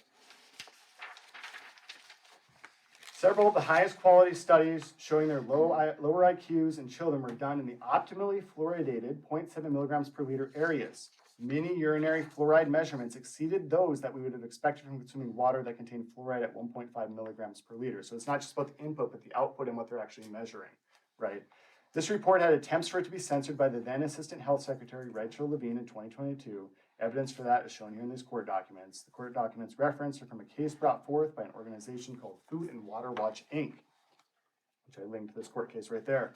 The lawsuit was brought under the Toxic Substance Control Act of 1976, which allows citizens to petition the EPA to evaluate whether a chemical presents an unreasonable risk to public health and should be regulated. It also empowers citizen groups to challenge the EPA in court after denial of a petition. Toxic Substance Control Act gives EPA the authority to prohibit the particular use of a chemical substance if it's found to present an unreasonable risk to the general public of susceptible subpopulations. To give an introduction, here is a quote from the beginning. So this is a direct quote. The issue before this court is whether the plaintiffs have established by a preponderance of the evidence that the fluoridation of drinking water at levels typically in the United States poses an unreasonable risk of injury to health of the public within the meaning of the amended Toxic Substance Control Act. And here are some small excerpts from the whole document that is provided. So these are direct quotes. Page 3. There is little dispute in this suit as to whether fluoride poses a hazard to human health. Indeed, EPA's own expert agrees that fluoride is hazardous at some level of exposure, and ample evidence establishes that a mother's exposure to fluoride during pregnancy is associated with IQ decrements in her offspring. The pooled benchmarks, this is from page 5, the pooled benchmark dose analysis concluded that a 1-point drop in IQ of a child is to be expected for each 0.28 milligrams of liter of fluoride in the pregnant mother's urine. This is highly concerning because maternal urinary fluoride levels for pregnant mothers in the United States range from 0.8 milligrams per liter at the median and 1.89 milligrams per liter depending upon the degrees of exposure. Not only is there insufficient margin between the hazard level and their exposure level, for many the exposure levels exceed the hazard level of the 0.28 milligrams per liter. And just so you know, that's how you deal with, well, what about these Canada studies? What about these Chinese studies? What about these studies? When they have a dose response to an input, that's how they can pinpoint it. When they have a dose response of this much in the urine, this much of a loss in IQ, when you have that, you pretty much have it right on the nose of what's causing this. Can I ask a question? Sure. So what were the levels that these people were drinking that you're stating these facts from? Sure, yeah, it was at all different sorts of levels. It was in between 2 and all the way down to right about 1.5 is what it was, right? So it varied. Yeah, of course it varied. And so did the IQ test vary, but all these, so there was about 8,000 studies on this topic, right? But they narrowed it down to 1,000, and then beyond that, they even brought it down to even more, excuse me, even less, to actually look at what's what. But so there was different levels, there was different IQ tests and all of this. But the correlation of all of them are showing the same thing, which is the strength of the evidence. And one more. So out of those tests, how many of those were in the United States compared to other countries? I mean, none were in the United States, but are you implying that human biology varies that much different depending upon country? Well, maybe different levels of fluorine. Well, they're measuring that. So what does it matter if 1 milligrams of fluoride is in Canada or here? Just a question. Okay, well, thank you for asking a question. Page 5, even if the toxicology determined hazard levels of 0.28 milligrams per liter were deemed insufficiently substantiated, evidence in the record still establishes with little doubt that fluoridated drinking water presents a risk of injury to health. This federal level legal battle concluded with an order for the EPA to take regulatory action to eliminate the unreasonable risk to health of children posed by the practice of water fluoridation. The verdict is significant loss for the EPA and promoters of fluoridation like the American Dental Association and the U.S. Centers for Disease Control, because the court found that their claims of safety made for over 75 years were in fact not supported by evidence. Senior Judge Edward Chen wrote, "This court finds that fluoridation of water at 0.7 milligrams per liter, the level presently considered optimal in the United States, poses an unreasonable risk of reduced IQ in children. The court finds that there's an unreasonable risk of such injury, a risk sufficient to require the EP to engage with a regulatory response. In all, there is substantial and scientifically credible evidence establishing that fluoride poses a risk to human health. It is associated with the reduction in IQ of children and is hazardous at dosages that are far too close to fluoride levels in the drinking water of the United States.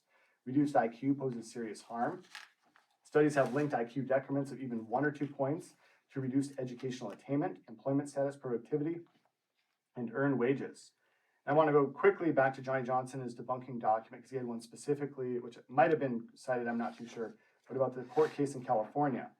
Just a note that that's directly from the email. He does not link to the court case. He has linked to sources in the past. He has no direct quotes from the court case. It's 100% deflection in regards to the court case, which we'll see here in a minute. The evidence establishing that fluoride poses a, so I'm just going to re-quote from the court here. Evidence establishing that fluoride poses a risk to human health. It is associated with the reduction in the IQ of children and is hazardous at dosage that are far too close to the fluoride levels in drinking water of the United States. And one more fact check for the fluoride activist from Florida and his commentary on these issues. They're directly from his email. You see that he has issues that some of the studies, so there's always the picking apart of the studies, which I found this one very, very interesting. He was saying that they're written in Chinese and this makes the interpretation of the research flawed. And this is a silly assessment because in our day and age, translating from Chinese to English is as easy as the click of a button in your internet browser. If that's not enough, please notice the name of the judge who looked at these studies and who ruled against fluoride, Judge Edward Chen. Last name is Chen, okay? As you can see above, Judge Chen is a Barack Obama appointed judge who was born to Chinese immigrants in Oakland, California. As you can see in this article right here, he worked previously for the ACLU to fight against English-only rules where he references his mother and grandmother speaking to him in Chinese. If you want to believe that the Chinese-American judge with a Chinese name born to Chinese immigrants that fought for language discrimination had difficulty interpreting Chinese studies because they were written in Chinese, that is up to you. I'm not going to believe that. I'm done with the fact-checking and moving on to 2025 JAMA study. Now, we've heard from many of those who have come here to speak in favor of fluoridation. There is no legitimate studies that prove IQ reduction. First, just a comment on that. With the National Toxicology Report we just discussed, and also the court victory against fluoride, it seems implausible that all this commotion would be over some obscure, inaccurate studies, as everyone keeps mentioning. The safe and effective claims are not true just because you repeat them. This must be proven with evidence, and there's mountains of evidence to the contrary. They also did not mention a new meta-analysis study that was released on January 6, 2025, which was this handout you gave us. This one, as you can see, the citation at the bottom is from the 2019 study, not the 2025 study. So let's just see here. The full study was linked right there. It was called Fluoride Exposure in Children's IQ Scores, a Systemic Review and Meta-Analysis, and it's published in JAMA. Since there's been a lot of concern regarding and false accusations about referencing not legitimate studies, let's look at JAMA. JAMA Pediatrics is an international peer-reviewed journal and is the oldest continuously published pediatric journal in the United States, dating back to 1911. They have only an overall acceptance rate of 12 to 6% for the studies they are submitted. They are extremely picky about what they publish. The CDC website has over 1,050 pages that reference JAMA as a source. The American Dental Association has 99 separate pages that reference JAMA. Also, Johnny Johnson references JAMA in a positive way. According to fact-checking websites, they're pro-science. They have a high credibility with no failed fact checks in 5 years. I do hope that this is a source that we can all agree on. This study had the stated goal answering the question, is fluoride exposure associated with children's IQ scores? This is a meta-analysis, which basically means it was a study of the finding of a large group of other studies. After they looked at all the different studies, here was their conclusion. This is the conclusion at the end. So whatever you found in between to debunk or whatever, this was their final conclusion at the bottom. This meta-analysis found inverse associations and an inverse dose-response association between fluoride exposure and children's IQ across the multi-country epidemiological literature. Translation: the more fluoride a child has or is given, the lower their IQ. But it's just one study, you might say. It's what they'll say. But a meta-analysis is a statistical process that combines data from multiple studies to draw a conclusion about a research question. In the case of fluoride, the NTP meta-analysis published in JAMA Pediatrics identified 59 studies that show fluoride has an impact on childhood IQ. So it's not just one study, it's 59 studies. 59 studies have proven this link between IQ and fluoride. And just remember, it was published in JAMA with no failed fact checks, high credibility. So are they going to publish some reg that has had no peer review in their journal? I doubt it. It has also been put forth that fluoridation is needed to protect children of low-income families. This is a powerful and emotional argument. However, it's ignored the fact that poor nutrition is most prevalent in families of low income. And people most vulnerable to the toxic effects of fluoride are those with a poor diet. Thus, while children from low-income families are a special target for this program, they are precisely the ones most likely to be harmed. In summary, I presented studies that question the effectiveness of fluoride at treating tooth decay. Even if it's as effective as people assert, it is on average only between 1 to 3 cavities prevented over someone's life using their numbers from their studies. This is absolutely not worth the undeniable risks to our children's IQ among other neurological disorders. It is absolutely unfair to treat people who do not want to be treated with a byproduct of the phosphorus mining industry for a disease that they may or may not have against their consent. We cannot prove beyond a shadow of a doubt that this is safe and effective. The pro-fluoridationists still try to discredit or ignore science that has undergone and withstood an unprecedented number of peer reviews, more than ever before, and they continue repeating the same false claims, oddly inferring, bottom line, that preventing early childhood tooth decay is more important than preventing early childhood brain damage.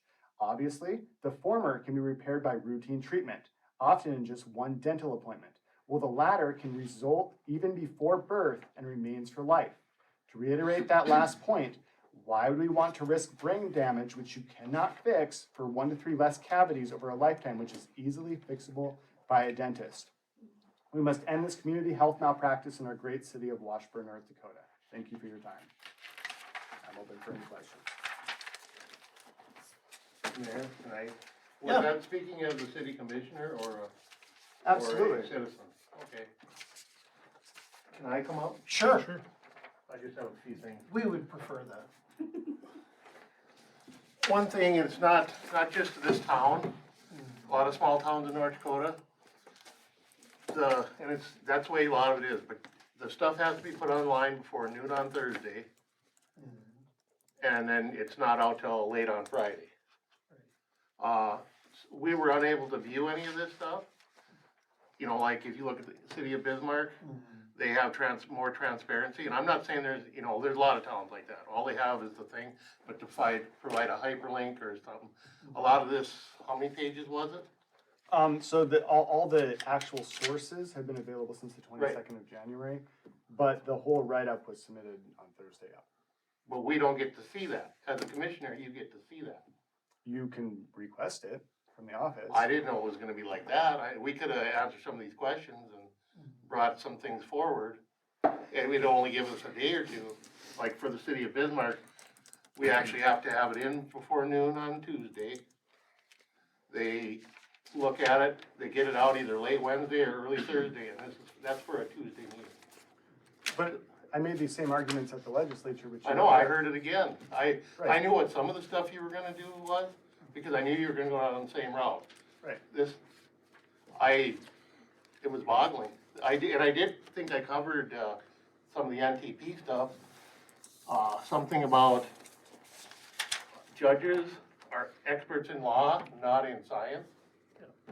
I don't know, you didn't really wanna hear that? Are you assuming that there's no scientists involved in the courtroom? There isn't expert testimony, there isn't all that No, sort but of in the stuff? NTP study, there was testimony, but the judge was the one that made the ruling about 1.5. Right, so if you would have read the court case, you would have saw all the testimony from all the science people. I don't have that much time, and apparently you got a lot to do that much information. It's an important issue, so of course I'm gonna Okay. take the time. Okay. I know a little bit about the Florida Surgeon General too, because I've actually presented on some Florida Dental Association stuff, because they are dealing with this right now. The Florida Attorney General is looking to get on a cabinet post with RFK Jr. Okay. So what do you think his objectives are?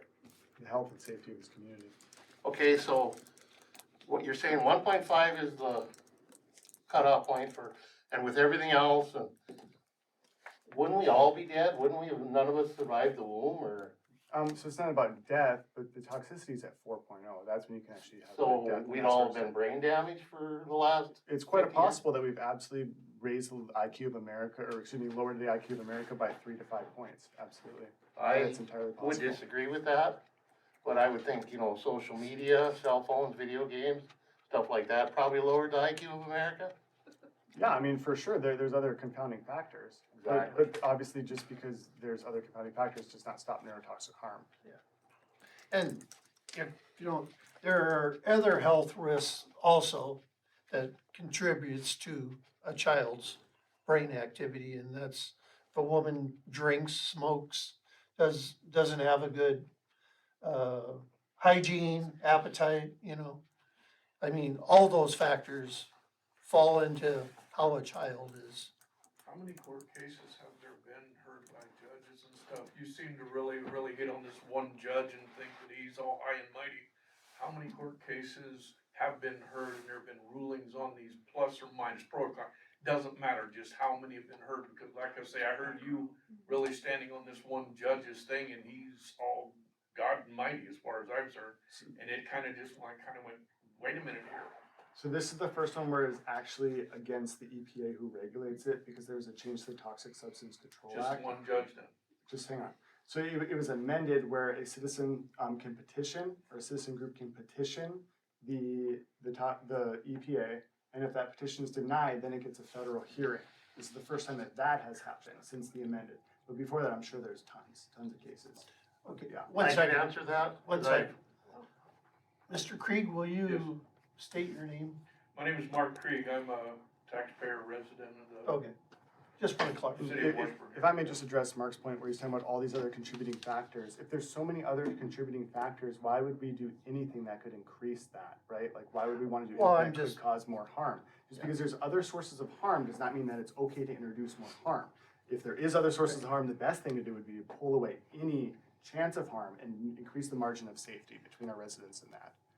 Well, I think fluoride was put into the water to try to promote health, not put in there to, it wasn't looked at as if you over fluoride, then it could create, brain injuries. Yeah, no, I You completely know. agree, that's not why they put it in, they didn't put it in to harm the people or anything Right. like that, right, of course. Yeah, the intent is to promote strong bones, healthy teeth. Yeah, but just because the government has good intent with health stuff does not mean that they're always right. I mean, there's thilamine, there's DDT, there's lead-based paint, there's asbestos, you know what I mean? A lot of those things have been taken out of the system. Which is what this looks like where it's going, with Well- all the recent stuff, for sure. But I got a question. Oh, go ahead. I can, Well, I was I can just go gonna somewhere say if you that think. a That's lot fine. of the stuff that we're talking about, like the high levels of fumes, the DDT, the lead-based paint, like all of that stuff is regulated now. So like OSHA has come onto the scene, EPA has come onto the scene, we have the Clean Water Act, we have the Clean Drinking Act, we have the Clean Air Act, where it's, and that's only from the 1970s on. So it's not, like the Clean Water Act just turned 50 years old a couple years ago. It hasn't been on the scene for very long. And a lot of these, you talked about, yeah, a lot of the studies are old because that's when we first looked at it. And if there isn't a push to do new studies, there's not going to, like, why would you when it's considered settled? And so we've talked about the court case a lot. Yeah, the judge ruled that EPA needs to go back and look at it. That's not a bad thing. It doesn't mean that they're ruling against fluoridation. They're just telling EPA to go back and look at it, which I think EPA appealed it, but EPA always appeals things, so it's They do normal appeal part of it, their yeah. process. But I'm just saying, like, we have these regulatory agencies and we have these laws on the books now that didn't exist 70 years ago, 80 years ago, when a lot of problems were coming up. Like, this is why we have those, and I think we need to recognize that. If I may ask, does the Clean Water Act regulate fluoride? The Safe Drinking Water Act, they have a MCL for fluoride, which is the toxic level. The 4.0 is the toxic level, right? And then the optimal level is the 0.7. But they do have an MCL, MCL is a maximum contaminant level. All drinking water standards are regulated that way. But they do have an MCL for fluoride. The trigger level's 2.0. Trigger level, yeah. And I can answer the question on the court cases previously, because I have actually seen this stuff. I don't know if it's been 100% verified or anything, but it's been 108 or 109, and none of them have ever been one. Thank you, sir. I got a question. Okay, so let's just use, just to have a number, let's use a number of 0.7, okay? In here, Keith, I don't know what page it is because they're not numbered. I'll just read it. It says, I'm having trouble understanding this. It says, among pregnant women and their infants, some will drink twice as much water as the average, which will put their exposure right into the range with the strongest evidence for causing IQs. So whether you drink a cup of water or a gallon of water, your exposure should still be 0.7, right? I mean, it Not if doesn't, you- it not if doesn't you go to go- 0.10 and 0.20 and, it's still a 0.7 level. But if you double the dose, then it is. So if there's 0.7 in this, and there's 0.7 in this, and you take twice as much, Right. you got double that. Yeah, but you're still staying at, if we're using 0.7 at a 0.7. Right, but with toxicity, they assume how much you're going to be drinking per day, Okay. right? But if you're drinking more water per day, then that's more exposure to something that stays in your body. It attaches to the calcium in your bones. It increases your urinary fluoride, which is the whole point of this, because as that circulates through the fetal into the brain development and that sort of stuff, that's what's causing the neurological harm. Is pregnant women when they're in utero, there is no safe. The placenta does not filter out fluoride. And not just that, but also in the third trimester, when there's bone formation and that sort of stuff, there's also a dissolving, it's not really dissolving, but the women's bones will release calcium to help the infant grow their bones. Well, what's attached to that calcium? Fluoride molecules, because they're missing a proton. So they look for things, and calcium is basically fluoride replaces iodine. It's in the same line of the periodic table, so that's why it interacts that way, but it's very attracted, that's not the word, I'm sorry, but it goes for calcium. So that's where the neurotoxic harm is. This isn't about, we've heard people, well, we're older and we aren't getting the damage now. No, it's not about that. It's about children as they're developing being exposed to neurotoxins or things that can have neurotoxic effect. That's the whole point of this. And my whole point is like with margin of safety, right? If we're at 1.5 and that's where harm is caused, that's where all these studies are showing that. It's not the 4.0 or whatever else. But if that's what it is, half of that is not enough margin of safety, at least in my opinion. That is a little bit too close to something that is causing IQ decrement in children, especially if it's even 1 to 2 points and it's reduced educational attainment and just lots of damage that can be caused from this. So, this is what I've been thinking. I mean, there's a tremendous amount of information that Keith has gone through, that you guys have gone through. We kind of, as commissioners, we kind of sit, I guess the analogy I'm using, you kind of sit here as a judge at a trial. And when one side makes their case, and then the other side makes their case, I kind of feel like very seldom does a judge make a decision on the spur of the moment. He takes everything into consideration. Now, both sides say, well, it's quite obvious. I mean, the evidence is right here. And the other side said, well, it's quite obvious. The evidence is right there. But the judge isn't the one that did all the research. The judge isn't the one that has, put all the time and everything into it. And that's why they say, you'll hear back with a ruling on me. And me personally, I'm not ready to act on this tonight because there's too much for me to digest. So, and like I said, I'm not saying pro, I'm not saying against, I'm not saying anything. I'm just saying that I feel like I'm sitting in that seat of the judge saying, and both sides are probably saying, well, it's right here, make your decision, but that's kind of where I'm sitting. So I'm just throwing that out, is how I feel right now. No action would mean that we would just continue with the process, I'm assuming, but that doesn't mean that we shouldn't revisit it. There are also some other things that, and I hope I don't sound like I'm kicking the can down the road, which, I do not want to do, but I'm not ready to make a decision. And there are things at the state and the federal level that may or may not make the decision for us, but, I would like to revisit it at a later time when I have more time to digest all this, so that's just where I'm at as a commissioner, so. Can I say one other thing to your point about 0.7 drinking twice as much? It's the same concentration, like all of the drinking water standards. It doesn't, based on how much you drink, doesn't multiply the concentration of what's in the water. So like your thought process there was accurate on how drinking water standards are developed. My kids would say my thought process is hardly ever accurate, so Well, thank you, that's so what thank kids you. are supposed to tell their parents. Yeah, but they're all 40 years old, so. And if I can be clear, I was not saying it doubles the actual concentration, but it doubles the dose. But the thing of it is, 0.5% is 0.5%, whether it's a quarter or it's a gallon. I mean, that's it, it's halfway across what she's saying. It doesn't, because you drank 2 glasses of water, you don't get 10 if it's 0.5. No, I You understand get that. the half all the way through. So what you were saying, I would kind of, sorry, I take that with a grain of salt, but then again, I'm just, Well, I'm a it's like simple- taking 2 Tylenol. Yeah, it's One just like tablet's taking 2 Tylenol. 325, but if you take 2, Yeah, the concentration of it is 325, or you can take 500, but Yeah, it's not total dosage would still be adding them together. It's not multiplicative, it's additive. So it adds on itself, it doesn't multiply. So just like you said, you would take 2 instead of 1. but it doesn't stay in your system. Your system works it through, so your half goes down to 0.2 after 2 or 3 Ps, pardon me.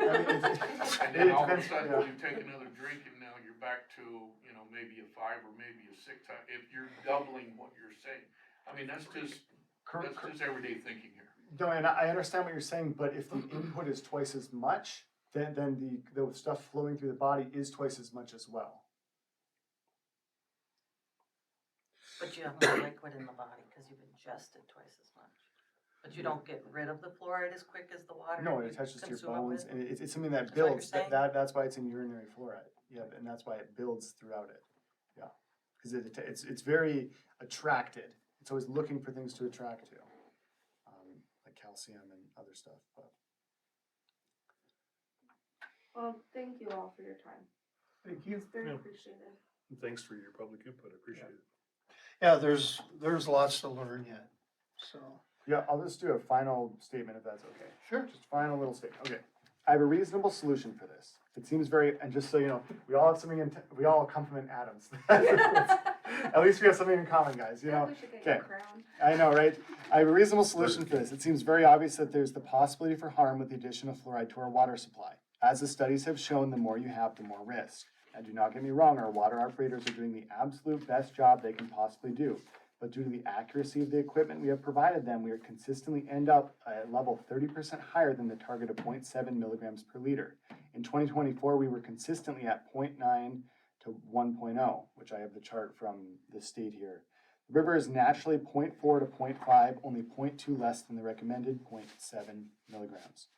I am not going to propose any filtration. The solution I'm looking for is simple. I believe that in an abundance of caution, that we would go from the margin of safety of being over 0.7, just moving it down to see what is out. I'm not doing it tonight, but just move it from the margin of safety from above to below, just to give us that extra buffer between the hazard level and what we're giving to people is my final thought, so. Adam, To maybe more accurately explain, we shoot for 0.8 when we're inputting, because we know that our equipment has a range of about 0.12 variance on it. So we always shoot to never go under 0.7. So in the end, usually we overshoot just more than our 0.8.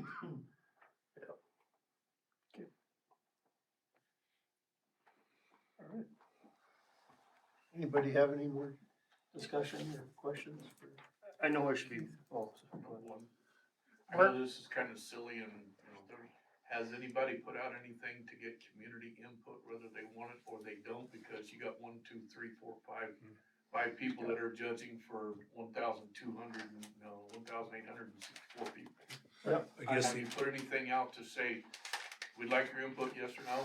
You know, 'cause I mean, they're not gonna contact you, they need to do a, you know, maybe a little thing in the paper where you put it out, Survey. you want it or you don't, I mean. Well, I guess the only thing would have been, what Keith held on his own, and there was like 10 people, 12 people maybe that came. Well, I didn't know anything about it, so that kinda just, see, that's what I keep saying, you know, I mean, I hear people go, well, it's on the website. It was in I'm the, 68 years old, this computer crap came in the last It was- 5 you years. had it in the because paper, here, didn't you? Put it in the What? paper Yeah, where I everybody did. gets it. so It was that in the we- newspaper. I wrote a letter to the editor, which I was criticized for, but I wanted community input, and I did receive some community input, and it was very good community input that opposed it. And then also I did 2 Facebook posts, and I put flyers all around town in every single business. I held an event where there was a question and answer period, and I provided information. But I was criticized for all that, but I did seek to expand public relations in that regard. Well, if you put something very simple, like city council is considering fluoriding, you know, adding additional fluoride to the water and not doing all of the, you know, pros and cons stuff, tell them what it is, 0.2% or, you know, whatever the number is. Do you agree or disagree? You know, do this, send it in. And if they don't do it, then they can't bitch. I mean, sorry, they can't grumble. Because they didn't put the input in. It's like, if you don't vote, shut up, cause you're not here. Yeah. You can't But do then- it later. But then people can do their own research, and, Absolutely. you know. Because some people feel adamantly strong with it. My wife's one of them. Like I say, she's been in for 47 years in the dental community. She absolutely believes in it. You had something you're gonna say, Tammy? Yeah, there's a lot of information here, by no means a medical professional, but the fluoride is it's applied topical to the teeth, right? I mean, is there any research that says Systemically, yeah, that was the letter I talked about Yeah. earlier. so by drinking it, it doesn't come back through your system and through the roots? Yeah, it gets in your saliva and comes down through. Now, I'm not a dentist, but I am a water operator and I talk to dentists. But, yeah, it's systematic through your saliva and things like that. which is why it's not excreted that quick. When you just go pee, it doesn't just leave your body. It does systemically go round and round. So now you're thinking you have this thing in your body that's going round and round that your body does not actually need except on your teeth. So that what damage is that going to cause? Because there's calcium in other places besides just your teeth. Just something to consider.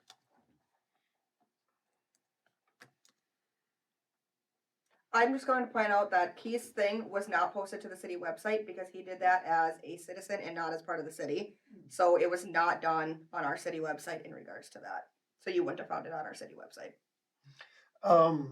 That hearing, that 1605, Yes. is that something that we could post somewhere so people could, research all that information? They can go to the state and get that. Oh, okay. Yeah, But, there's a link that was sent directly right, to me that you can go and yeah, pull it up that's and where visit, so. I watched it twice, so, yeah. Yeah, it was quite informative, I mean, so, people can make their own opinion, but, of course, people do have the option of not drinking the city water and putting in their own filtration for their own, They're still gonna have Needs and wants. 0.5. yeah. You're still gonna have 0.5. So what are your wishes, Mark? Do you wanna act on it? I think we should, mean, have what- more discussion on it, but. Like I said, let's ask the commission, I guess it was my point, not yours. Sure. What is the commission's Yeah. decision? I mean, what are their wishes, rather? Should I just do what I did last time? Motion that we'll continue the discussion. If we want to, we want to. If not, I'll leave it alone. Okay, motion to continue the discussion at our next meeting. I'll second that. At the next meeting? Yeah, I guess we can. There may not be any more to discuss depending on what the state or federal do, so. How about just for future discussion? And then we can put it on the agenda as wanted. I think a deadline would be nice because then it will allow, if we don't wanna do it next meeting, say if we do it with April's meeting, because then it gives everyone a time frame of when they wanna know, because if they don't get the information that's out there, that it's gonna be discussed, Sure. then they're not gonna be prepared. So if we say if we don't wanna have enough information come March, put it off to April or May, but then everybody knows that it will be discussed again and they know the time frame. Oh. And once everything has to be submitted. Right, that'd be much better because then if Right. like people Yeah. wanna travel or come here, Very then they well can put. actually have their voice heard. Yeah. For sure. Yeah, and then also the legislature may have done something anyway, so. Are they in the process of doing that? It's Right in now, committee as we right speak? now. It's in committee right now, so. Okay, good. Then it may be all settled by then. So would you said March, right, in your motion? Yes. Do you wanna- Sorry, I didn't say March in the next, I said the next meeting, so that would be March, yeah. So, cause I'd rather go April, so You wanna go April? yeah, if you wanna change it. Yeah, I retract my motion or whatever word you're supposed to use. Okay. I motion to have it on the April Okay. agenda for more discussion. I'll second that.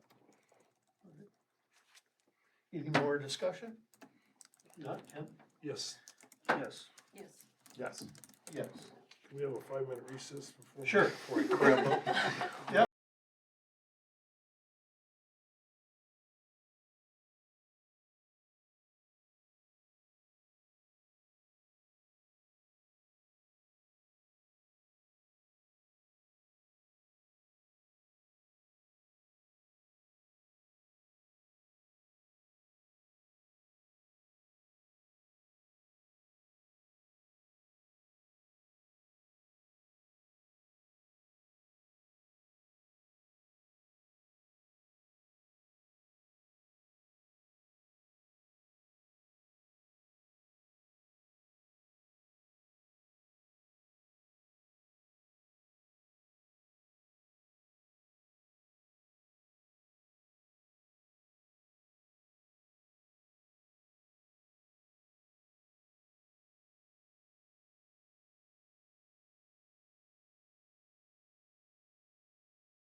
Call the meeting back in order. Okay, we're gonna call the meeting to order again. We're gonna move on to 13, the flood ordinance, 142B, second reading. Okay, so I would move that we would forego the reading of it and just approve the second reading because there are no changes in the second reading. So, Second. Any more discussion? Hearing any? Tim? yep, Yes. Yes. Yes. Yes. I have a question. When did you do the first reading? December. Yep, December, it's in December. I just sent it back to FEMA for review, and they sent it back for us to go ahead and approve it. Without any changes, so, yeah. All right, sorry. Okay, 14, approval of pledge of securities. So we received our annual,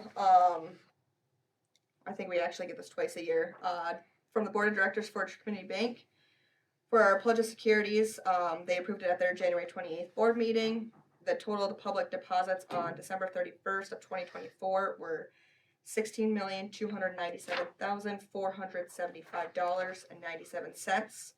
And the total pledged securities were $16,517,772.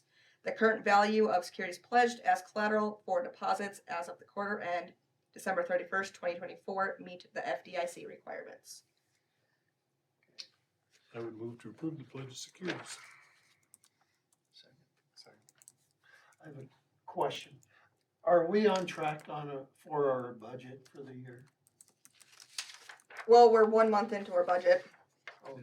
so It's kind of hard to determine after 1 month of it, You but need a lot more months than that, so. Probably ask every month. that's fine. No, Well, but yeah, I mean, after as the months go by, where Sure. the percentages are sitting, but yeah, we're 1 month in, so it's kind of hard to determine right now. They'll be doing pretty good because there's no snow removal. That's Well- usually what kills us this time of year, so. Okay. In that end of it, yeah. Yeah, and the guys are doing a great job, so. Can I just a dumb question on these securities, can I get a reminder again what these, this is it like a collateral, or is it like how would you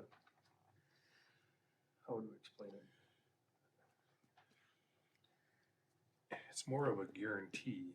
Yeah, I'm trying to figure out how Kinda to like a explain bond that. almost, or kinda like a, Yeah, I'm struggling for words too. Yeah. I'll ask Stacy for a better answer for definition for you of Yeah. exactly what it does, and I'll send it off to you guys. dumb it down for me, Yeah. yeah. No, I can do that. All right, thank you.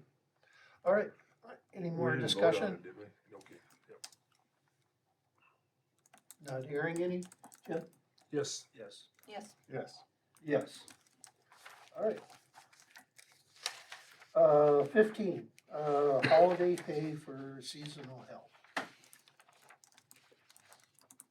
Okay, this was brought up at our last HR meeting. Our seasonal employee kind of just was asking about this, just in regards to, one of them passed, but Chelsea wasn't specifically for, we forgot to put it on the agenda last time.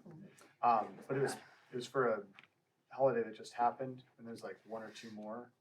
right? Yeah, so we missed January, which I failed to put on the agenda, so we missed January. We have a holiday coming up on Monday.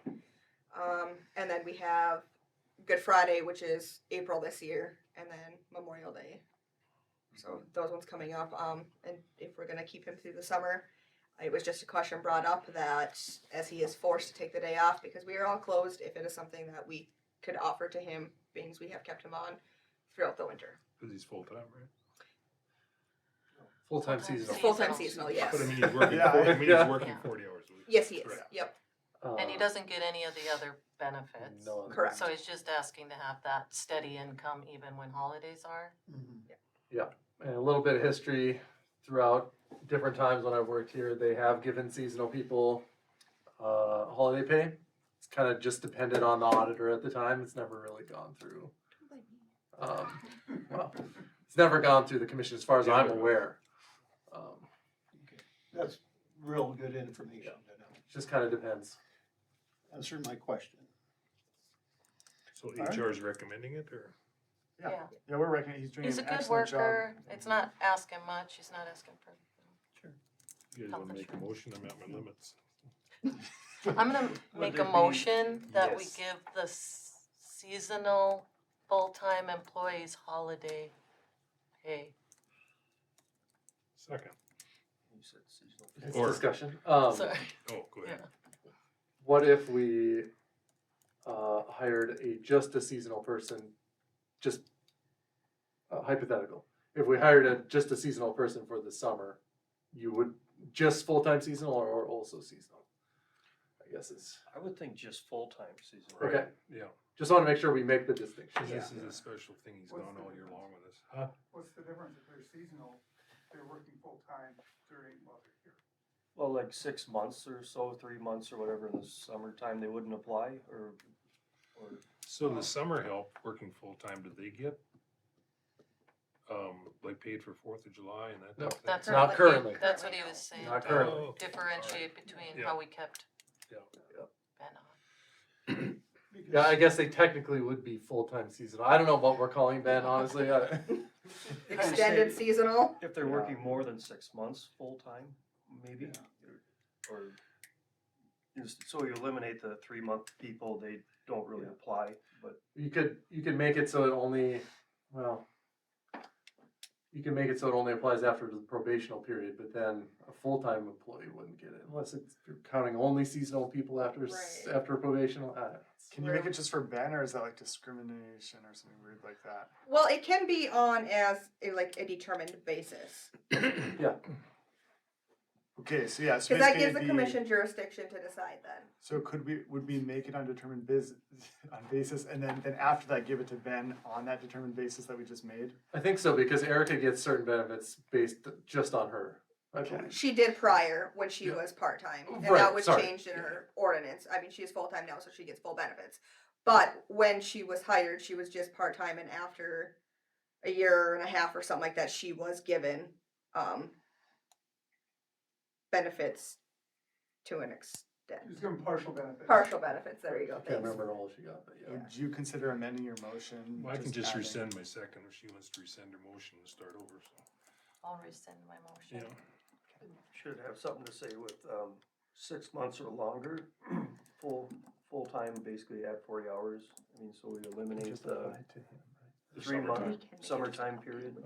You, I think you can just apply it to him if you want. I think that's how how the handbook is written, I Mhm. think. Yep.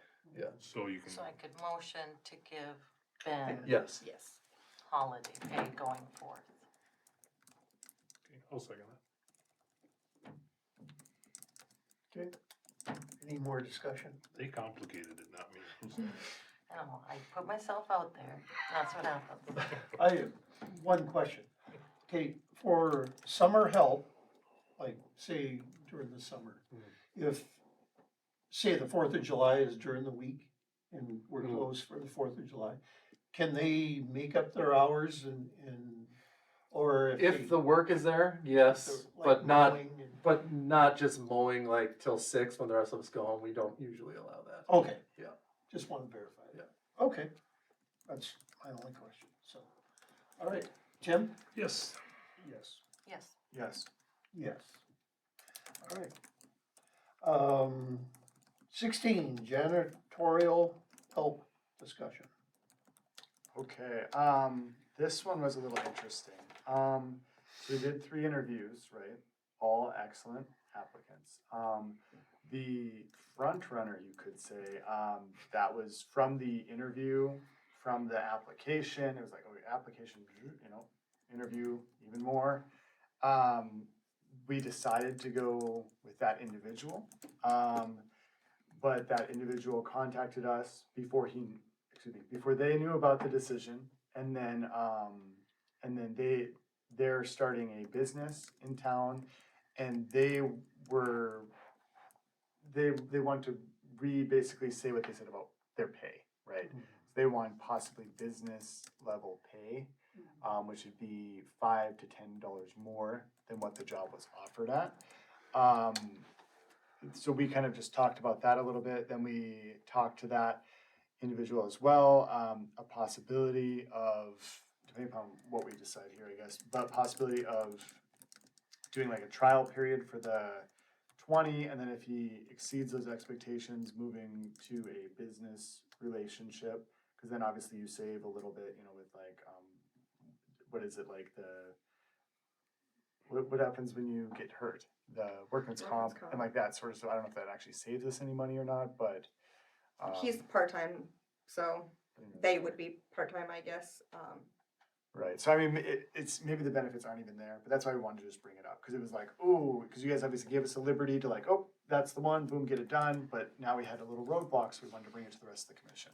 But the thing is that in fairness to the others, we advertised it at $18 to $20 an hour, you know, as a position to be filled as an employee. So if you're going to go through this route, then in fairness, you'd have to start over again, I think. I don't think you can just change legally, or maybe not even legally change halfway through. Yeah. And there's just another thought, like if you're gonna be doing it in terms of business, you should advertise for other businesses Right. too. So that was kind of one of the sticking points for sure. Yeah. So what about the other two applicants? They would be excellent. So that's the thing. That's why it's like, but it just happens. We're like, oh, let's just talk about it at the commission meeting, you know, so. And so would you have a recommendation if the first, say, we'll say 1, 2, and 3, okay? So if one doesn't fall under the guidelines of the application, then would you go with the second person? Yeah, and we didn't have like a way, we didn't really do a formal thing because I was on my way to work handling this and I just got off of work at 4 PM. But if I'm not incorrect, we could just go down to the next one, if that would be okay. So that would be our recommendation, it seems like. Well, you could, or could we offer it to your top pick under the guidelines of no $18 to $20 an hour as an employee? If they say, no, I can't do that, then are you comfortable with offering it to the second one? Because we need to decide, do we want to keep them on as an employee or do we want to go the business thing? Because, you know, that's another whole discussion there too. Yeah, I guess our recommendation would be just going for, because sorry, I was not trying to single out, they made it clear that that's where they'd want to go. So, Okay. So very that- clear in the email that's where they would want to go. So I guess That would disqualify them then. basically, so then we would move down, you know, to the next, and they're all very good applicants, but the next one that we had picked, so. Because I don't think we have a choice. We either need to move down to the second one, because that is what we have advertised for, or we need to regroup and offer it differently. Yep. So, but if you guys are comfortable with the second person, the second choice, I think we should stay with what our original intent was of going with an employee versus business, so. Yeah, and Chelsea and I spoke about this briefly. We were trying not to do first, second, third. No one was bad, okay? Right. The microphone, no one was bad. Like everyone was an excellent applicant, but you know, that's just how it worked out. But yeah. Can I ask you a question? Yes, sir. So, Larry? Larry Thomas, so, if they do it as a business, does that mean they can hire somebody to do it for them? Possibly. So you don't know who's actually gonna be doing the work? That's true. Good question. That's a really If good they're a point, yeah. business, they can bring in Yeah. anybody they want. Yeah. I guess because of another thought too, along with that, I would rather that we had an employee, because we're giving keys out, you know, for our buildings. And I think just the whole issue of that, I would rather that it was an employee that had, you know, the key to the buildings and stuff, so. That's a very good point. So I guess that would be our recommendation if anyone has a motion or. I'll make a motion that we, So do you have an actual person in mind, or are we making a motion to hire here, or are we just giving you, I mean, what are you Do we looking? need one? Do you want us to be specific with who it is? I guess you'll know soon, but. Well, normally you make a motion to hire so-and-so for such and such, so. Sure. Right? Or- Typically, that's how we've done it in the past. Right. Unfortunately, we have not verbally offered that position Mm-hmm. to that person yet. So But- we haven't offered it to anybody. Well, yeah, that's Yeah, honestly, we have right. not offered it to anybody because after the set of interviews were over on Friday, I had received an email on Saturday, forwarded off to our HR commissioners, so I never even made the phone call on Monday to extend an offer, because I didn't know where we were at with that. And that's why I wonder, why do we need a motion? Because we were gonna hire. Normally Make an what offer. happens in the past is that, you know, like HR is tasked with interviewing people. And then they'll come back, just like when we hired Steven, and they'll come back and say, we interviewed 6 people or whatever, and Steven, you know, was our top pick, so we motion that we recommend that we hire Steven, whatever. We could also say, move to allow you guys the latitude, you know, to hire also, so. I thought we had done that. I think we 'Cause already, we were we already gonna have that, do that. but unless we're rescinding that, I guess, I'm not Yeah. sure. but- Well, I mean, it's just I'm just going learning. and under past practice, so, but yeah. But I mean, if you guys have 2 other candidates that you know, feel confident in, you know, I would move that you guys choose between the candidates you have to hire. So, I'll figure out who it is when they're cleaning, so. That sounds like a motion. Yep, Can I you moved. include a wage with that? A wage between $18 to $20 an hour to be determined by HR. I'll second that motion. Any more discussion? If not, Yep. yes. Yes. Yes. And yes. Thank you. All right, upgrading commissioners' iPads. Okay, so as you can see, we only have 3 functional well, I shouldn't say functional, but they're old. When did they get these, Adam? Way back when. So the other 2 that we while have, ago. for whatever reason, I can't get them to update.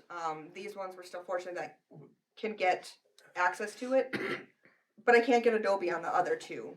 They're really old, so they can't accept the newest updates, and so that's why we're having problems. Yes. Like their hardware's too old, they can't accept the new updates. And that's where we're kind of stuck right now. I don't know if it's something that you guys like having. Tim obviously opts to have paper, so he can continue to get paper, but we're only available for 3, so Mark's been getting paper as well.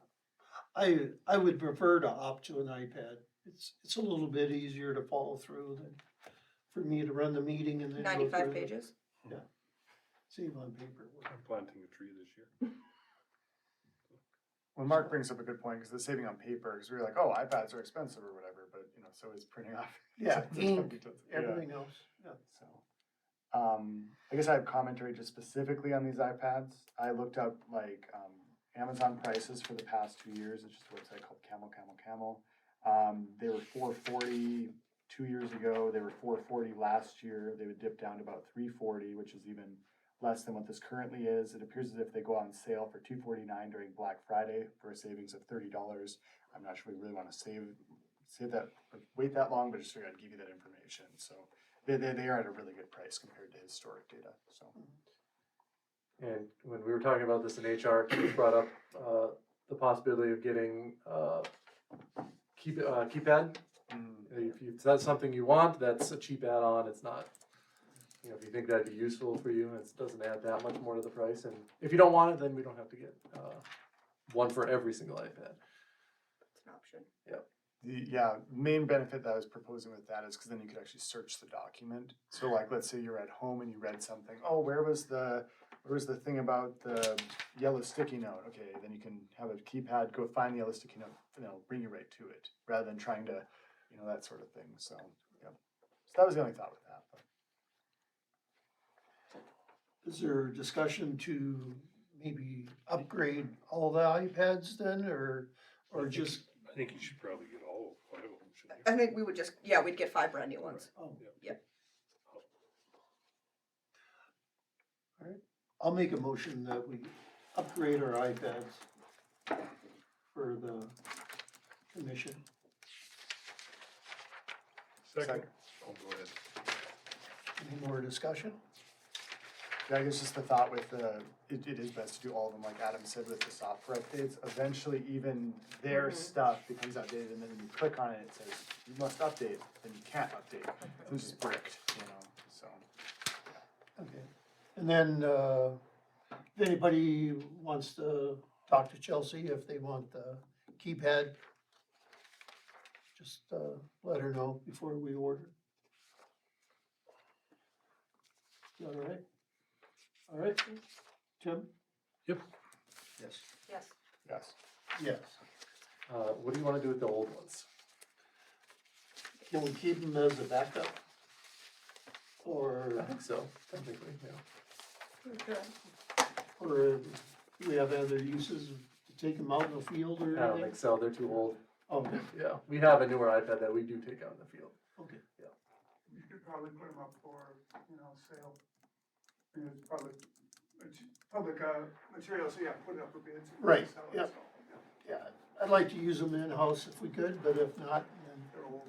yeah, Yeah, we can put them in storage just in case we need. okay, thank you.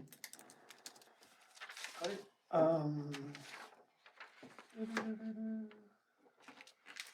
okay, 18, 2025 street and drainage improvement project. Jamie, you.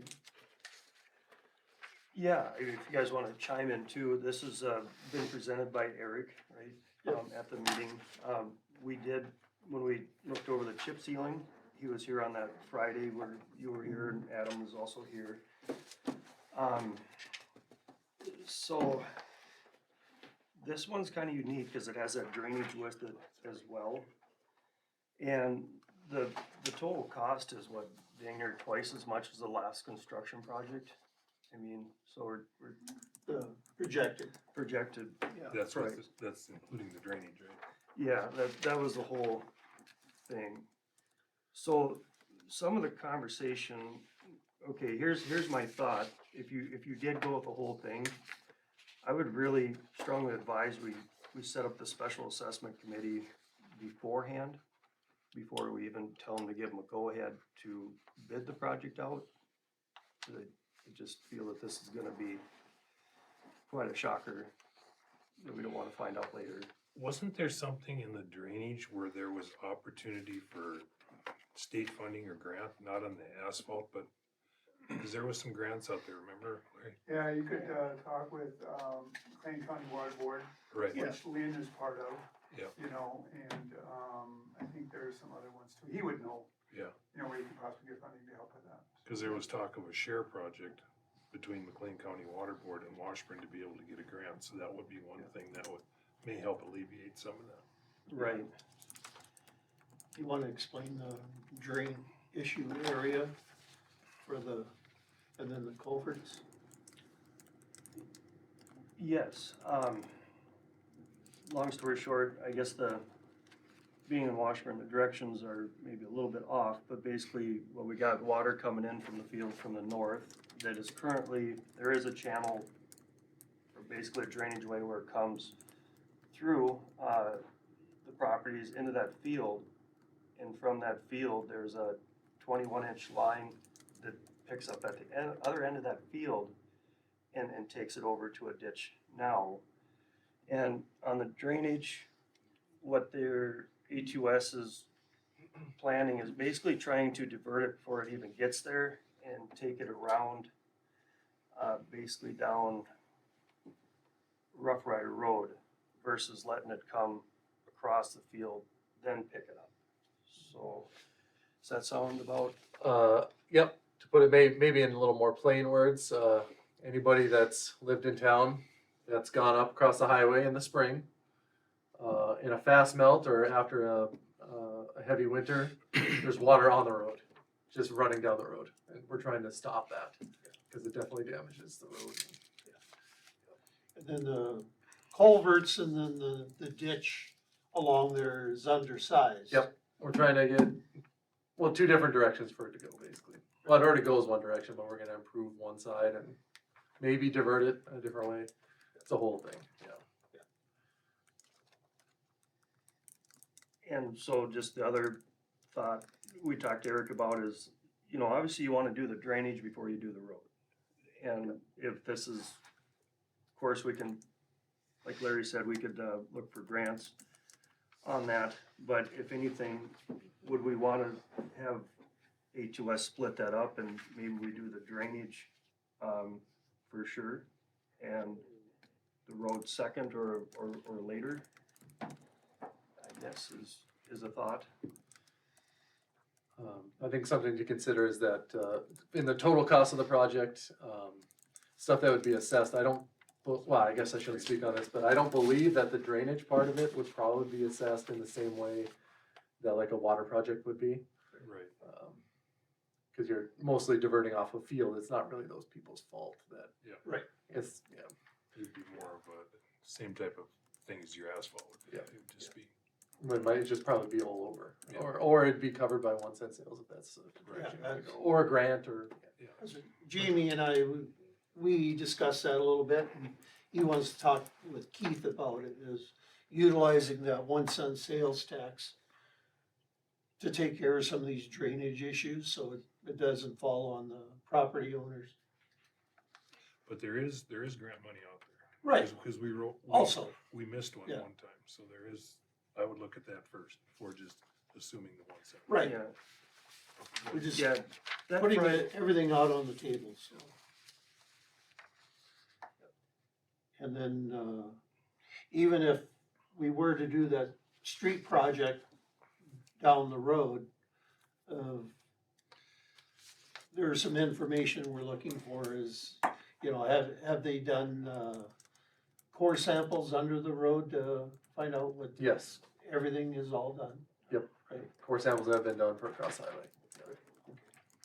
And then, if we can divide it up into This doing drainage it is in underneath the road sections. here, right? That's the ditch, basically. Oh, so The you road's don't, right there, and then, so you don't have to tear up the road to put the drainage in first then, or very little of it. yeah, it's basically gonna stop right where this, well, right here. It's gonna basically run open from here down, Okay. from this one. Down the ditch. And where they're at, are gonna have to dig under the road is basically on this one here where you see the red line. This does. What we talked about is if we did these separate projects, then doing this, and at least doing it to here, or maybe just this road, and we could pick up drainage here and here, since that's, like Adam's saying, this part of Custer is where that water sits, coming from that road and over. So, I mean, if anything, did this part of the drainage, this part here, so we can get some, basically, storm drains there to take the water away from that location. And then this part could maybe be done later when the whole road gets done, if we wanted to split it up. You could maybe ask Eric, is there something that's going to be more financially feasible in one big project? Is it gonna cost us more if we split it? You know what I'm saying? Would be the only thing. I don't know if it's the same company doing both, or maybe you already talked to him about that. And that's where I gotta fall back up, cause I did ask him, is, since we've already done he's already got this Yep. worked up for us, if he could possibly split this up into Yep. two separate Yep. jobs for us, In other words, options. options. Yep. Cause I do agree, I think this drainage should be assessed maybe, cause it's not their fault, that's there. So that might go assessed separately and maybe go across the whole town, where the road would be just maybe like the last one, I mean. Yep. Well, they don't know how they're doing the last one, still working on it. Yeah, so, sorry, but anyway, yes, let's leave that alone. Oh, did I steal yours? Yep. Okay. And then, oh, I'm sorry. Go ahead. Oh, no, go ahead. So, and then, we're looking at, like you said, is dividing up the project possibly. And then, what was the other thing we were talking? Well, you talked about the assessment. The assessment would have started earlier on this Oh, one too. I but know. But we didn't, excuse me. The assessment would have started earlier on this one too, but we didn't have an assessment committee. Right. Cause the last assessment, they're not here anymore. So it took us almost 6 months to get someone, otherwise it would have started earlier, so. Yeah. So that, I knew you and I talked about that. Yeah, and that's what it's just, this one's gonna be unique in what we just talked about, so I do really feel like we should do the special assessment. I do understand, this is estimated from the engineering firm, and what the actual bid's gonna be, is gonna be different. Right. But if we get the special assessment to basically do this for us, it takes it away from like the five of us making a decision to that special assessment. People are either okay or not with it, and kind of gives the town the latitude to say go ahead or don't. Yeah, and you could ask Eric too how some of this stuff is normally assessed. Abby would know that, so. Yeah. Could he do this? I have a question for Chelsea. Chelsea, so when is the furthest, special assessment come off the books? You know? We have some through 2035. There's, When's the next one come up? when's the next one come off? Yeah. Or when does our last one come off? The next one come off. We have 4 coming that are off now. So you received your tax statement, you are paying your last installment on that. So Okay. there's 4 coming off. This is the one you gave me, I think, in reference to that. Does that help? at all? Yeah. So, Yep, so 91, 92, 94, and 95 are all coming off as you pay your taxes This year. right now, yep. Then we have 4, 5, 6 that will come off in 2029. 4 that come off in 2035, and 4 that will expire in 2037. Out of that, there is 1,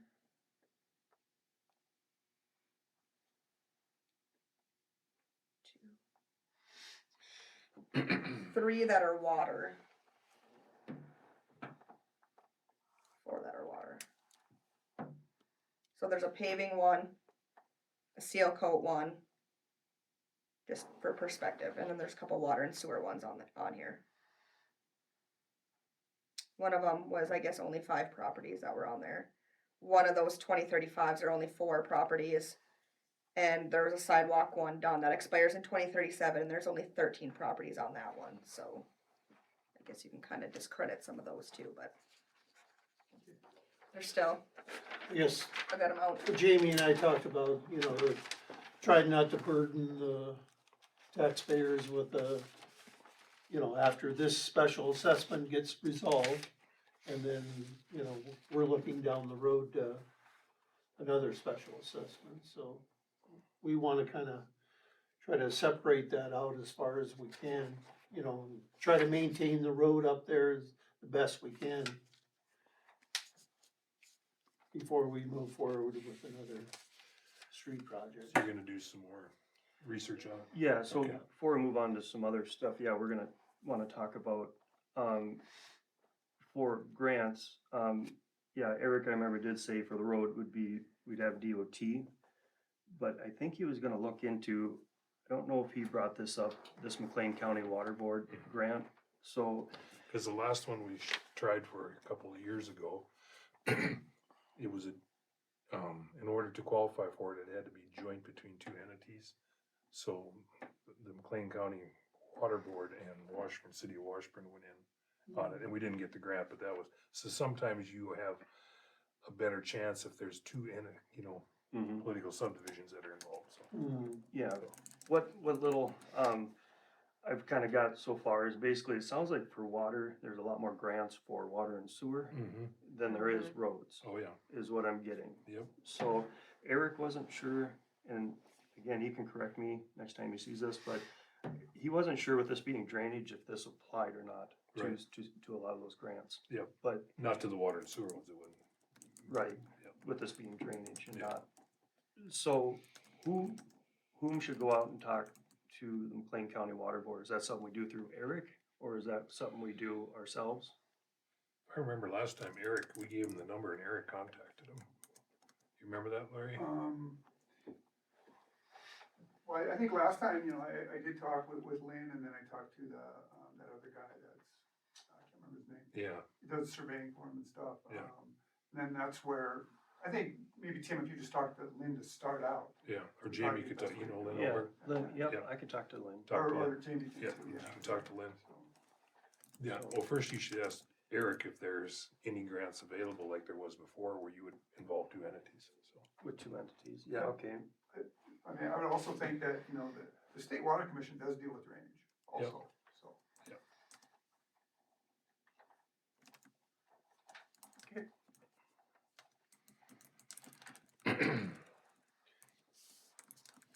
Anybody else have any questions or Nope. Thoughts? Thanks for your work, Jamie. Yeah, just the second brainstorm side of this, you know, we have, unless something comes up, we plan to, for that chip sealing, using the 2% sales tax money we already have, so we don't have to take it out to a special assessment. Okay. So just a little putting it out there, you know, and Keith helped me find this, is, see if I get the right one here, but basically, there's a threshold of, I believe it's $200,000 before you have to go to engineers or get bids. Correct. So, and I'm not saying not to get engineers, and I'm not saying not to get bids, but I'm just saying that's kind of a threshold to think about, is if we're going to maybe somewhat try to pay out of pocket, you know, like just one step above, you know, we're doing tiring, we're doing patching, you know. One thing, just, let's just say, pick Heritage Drive, that's kind of the worst part of this one right here. If there's no water and sewer under the road, do we want to look at what it's like to, say, go, you know, right here in the corner to Smithy's to Custer Drive? Do we want to see what that costs? If there's no water and sewer to be replaced under the road, do we want to try to do these in smaller jobs? And then pay for it without specials? Without trying to special things out? I don't think that would be a wise idea to use all 1 cent for that, because there's other issues that come up with 1 cent. Some of it maybe, but not, that's a different idea. I don't think you don't mean just 1 cent, but even loans for a smaller amount too, or Yeah, no? I mean, do we want to look down the road of just what it is to do smaller projects, like pick the worst part, like say if this Heritage is the worst part, or up there by Super Pumper, just that one spot, there's no water and sewer to be dug down to. Mhm. We're not gonna get much grants, we're just fixing the road. Do we wanna do smaller, instead of like, go one step up from patch jobs to like maybe a full stretch? Okay, you could ask if it's feasible to do that versus the whole thing when you look at the cost at the end. Cause if you, let's say instead of doing this in 26 or 27, I'm just throwing this out as an idea, versus it taking till, 10 years later than that, is the inflation gonna eat it up and you didn't save anything in the long run anyway? There's different areas to look at. Right, so, and nothing gets cheaper the longer you go, Right. so. So that's the issue there, or maybe an issue there, I should say. I mean, it's an idea to look into, So, Eric is really good on, cause he hears it from other communities too, and other engineers, what they've thought of and what they haven't, so.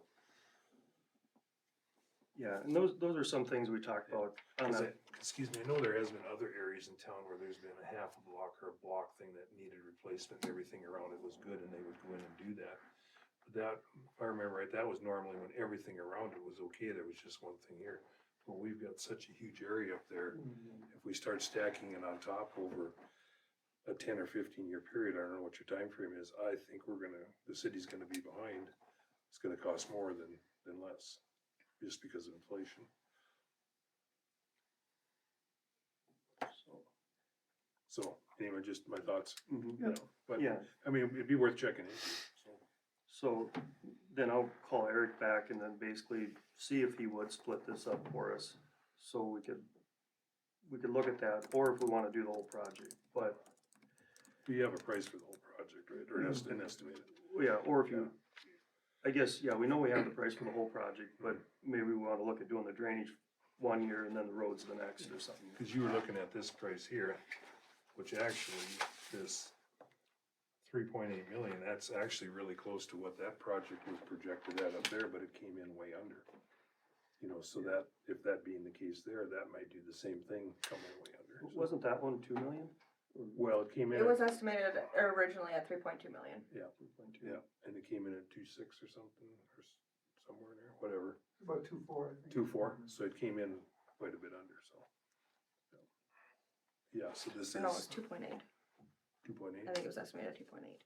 Okay, Was it, you remember what it was estimated, 2.8 estimated at? I think it was, no, I think it was three something. It was 3.2? Yeah, I think it's 3.2, I believe it was, yeah. Yeah, I know so- it was $1 million less, at least $1 million less, so. So Or close to it might be a little more Yeah. friendly than that, but who knows, it might not be too. So- Right. But yeah, I appreciate you looking at all the options. Yeah. So, Okay, any more discussion?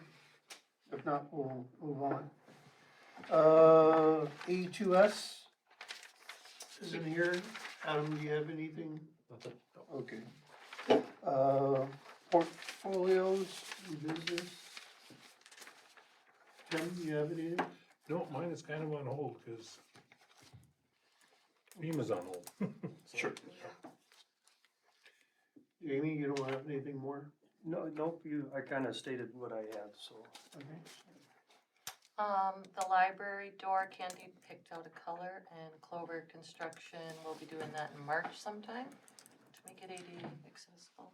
Good. That's what I Just the HR stuff that we covered. Okay. I got a couple things. We've got a couple metal doors that need to be changed out. They're rotting out on the bottom. I did meet with the contractor, with Zach, over at the Memorial Building to look at that concrete wall that's flaking out. They're gonna get a bid. Well, they got a bid. They're gonna present it to the Legion to see if they're willing to pay for that repair. Let's see, and then that's pretty much about it, all I have. Chelsea? Okay, just a reminder, we are closed on Monday for President's Day. That will be the City Hall. And that includes the Memorial Hall. The Memorial Hall will also be closed on Tuesday as the company that is putting in the new winch system, nobody ever got back to them, so they did not actually come in January. I had called him the day they were supposed to be here.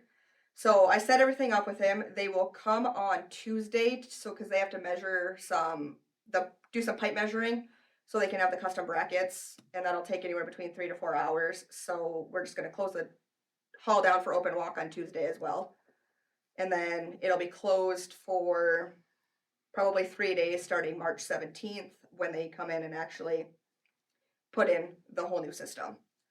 Cat and dog licenses are available for 2025, so if you have not registered your animal, please do that. The Taste of Washburn is April 5th, correct, Rhonda? Correct. And typically the city does lemonade and coffee. So if there's no opposed to that, we'll just go ahead and purchase that and get that ready too. And the special assessment, one of the members on the special assessment has a term expiring on April 1st.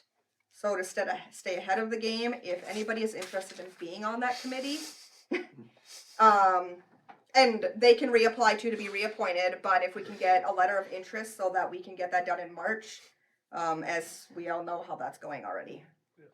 And then just to reiterate, there's been some confusion unless we're going to change this going forward. If the commission wants to look at putting all our stuff online to be viewable, our deadline to submit things is 4:30 on Thursday.